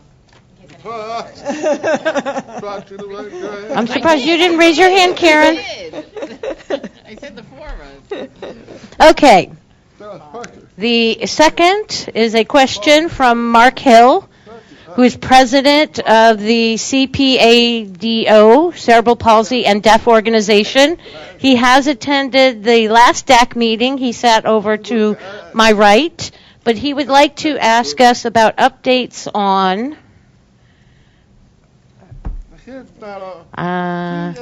DF. Oh, I didn't recognize the acronym. Deaf people with mobility disabilities. Mobility impairments. He put down DMB, and I wasn't sure maybe there's a bomb connection, mafia connection. I wouldn't know how to respond to that.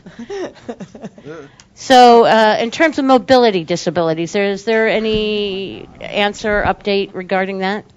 This is Elaine Gardner again. We really appreciated Mark Hill's presentation at the DAC meeting. This is an very important issue. He brought up a number of different ways in which we could address the needs of people with mobility impairments, and these numerous proposals are still under consideration. It's not something we have forgotten about.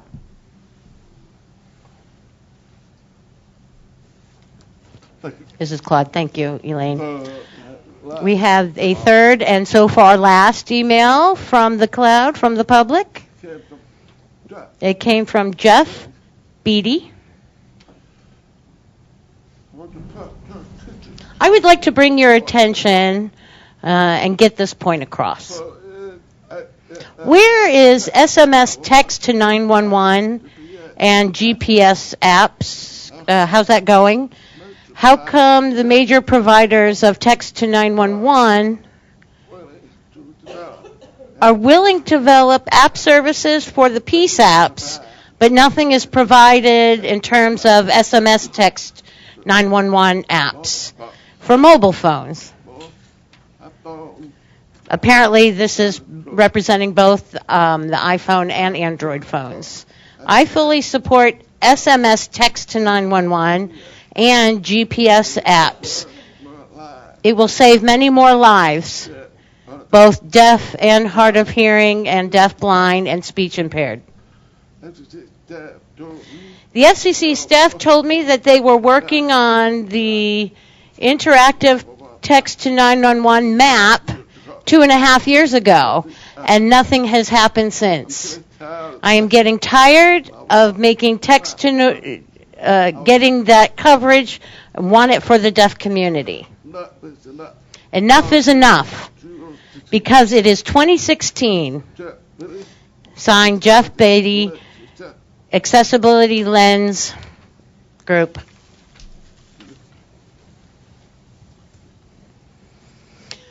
This is Susie. Thank you, Jeff, for your comments. I'd like to respond to each of your points as mentioned. You ask why the wireless carriers do have connections with the PSAPs, but no such app exists for the customer or consumer. And the answer is all of our phones actually do have SMS platforms built in, generally speaking, if they're smartphones. Whether they be iPhones or Androids, it should already have that SMS platform. There may be a little confusion here regarding why you may not be able to find it on your own device. And this is something we can talk about directly. If you would like to contact me after the DAC meeting, I can help you, and I think that may answer that particular part of the question. There is a need for a solution for the PSAPs, because right now, not all of them have text capability. So they do need to figure out and decide how they're going to receive texts. It could be through a variety of manner. It could be TTY conversion to text. It could be direct on the IP. It could be web-based. So I believe that may answer your first question. Your other question about the interactive map, about text to 911. The FCC's website actually has a text to 911 link. The URL is fcc.gov/TEXT-TO-911. At that URL, you will see the map screen, deployment screen, grid, spreadsheet. That particular spreadsheet is updated on a monthly basis. We were hoping to have an interactive map. However, as it stands now, we do not have one yet. This is a temporary solution. The Text 911 is an interim solution. So we are looking forward to deploying it to as many PSAPs as possible across the country so that it gets working out there. We do have a deployment spreadsheet, but not an interactive map yet. So we will announce it once that all becomes available. Thank you. Go ahead.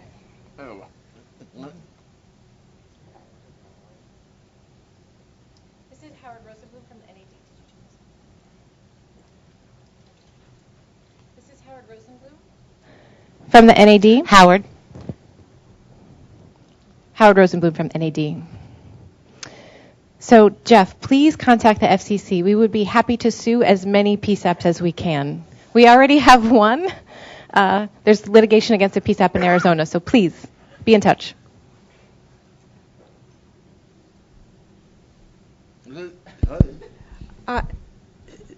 This is Elaine Gardner. I think the cart rider made a mistake on that URL address for the map that you just gave. Susie, can you repeat it? I will repeat the URL. Again, it's not a map. It's a spreadsheet of the deployment. The URL again is www.fcc.gov /TXT-TO-911. We're just kind of waiting to see if the captions caught it. And they don't seem to have caught it. Oh, wait, maybe there it is. Okay. That looks good. Thank you, Captioner. Okay, so the only other thing that I want to mention, since Howard brought up lawsuits, is I want to make sure that everybody understands, I think most of the people around this table do, that the FCC does not have jurisdiction over PSAPs. I just want to remind you of that fact. We have jurisdiction over the carriers, and we make sure that the carriers are able to transmit text calls to 911. The entity that has jurisdiction over PSAPs with respect to accessibility is the Department of Justice. The Department of Justice has rules requiring that PSAPs provide effective communication.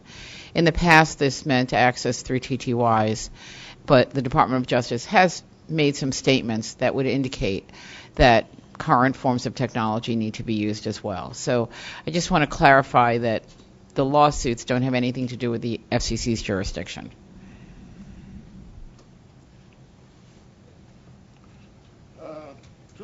Elaine, then Susie. Elaine, Susie, Karen. I will now give it to you to provide some closing remarks. You wanted to add something? Yeah, this is Elaine. I just have one thing to add to what Karen just said, and that is why Howard mentioned the lawsuits, is because it's private organizations like the National Association of the Deaf that are bringing lawsuits. They have a right, a private right of action to bring lawsuits against public safety access points if they do not provide text to 911. So that was Howard's point, and it's well taken. In closing, I just have one thing to say, Claude. No, it's okay. Okay. Elliot, before we do that, did you have anything you wanted to say? No. Karen? No. Susie?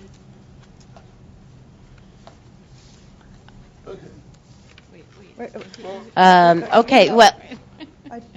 I do have one thing to Elaine? say. I have one little announcement. Okay. Go ahead. Thank you so much. I'm sorry to be hogging the mic here. This is the time when I announce the dates for the upcoming meetings. And, yes. And we have two more meetings this year. One is September 22nd, and the other is December 6th. Okay, again, September 22nd and December 6th. For the September 22nd meeting, I want to get on your calendars when I need certain things. As you know, I always need a one-sentence summary of your recommendations you're working on, and even if you're thinking about doing a recommendation out of your subcommittee, I need to have that by August 18th. I wanted to announce that right now because August 18th is a horrible time to have something due. It's in the middle of August. So I wanted to bring it to your attention in June so that maybe it's possible you can get it to me by August 18th. The full recommendations aren't due until September 8th, but I'm just talking about a little one-sentence summary, and I'd really appreciate if you could get those to me by August 18th and then go back to your vacation. Thank you.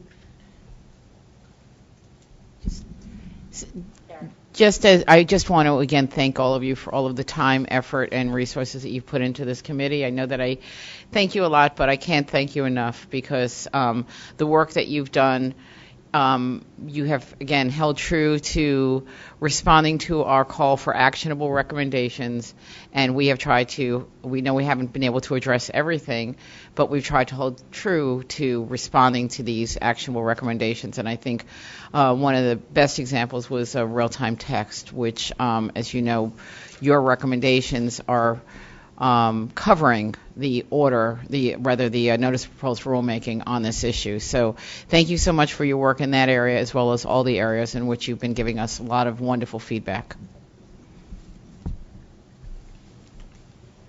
This is Claude. I will go ahead and adjourn our meeting with some final remarks. Two things. I want to support Commission staff and make sure that for those of you who are members of working groups or subcommittees, please take an active role in this because the co-chairs for each of these 5 or 6 subcommittees really need your assistance. They can't do the work alone. I know that you all have jobs and personal lives, but if you can get involved with at least one subcommittee or working group with them, please do so. And secondly, last but not least, I want to make sure we all remember to watch for Elaine or Karen to disseminate the rechartering of the DAC and resubmit your applications for membership. And with that, enjoy your summer, and I will see you at our next meeting on September 22nd. Goodbye.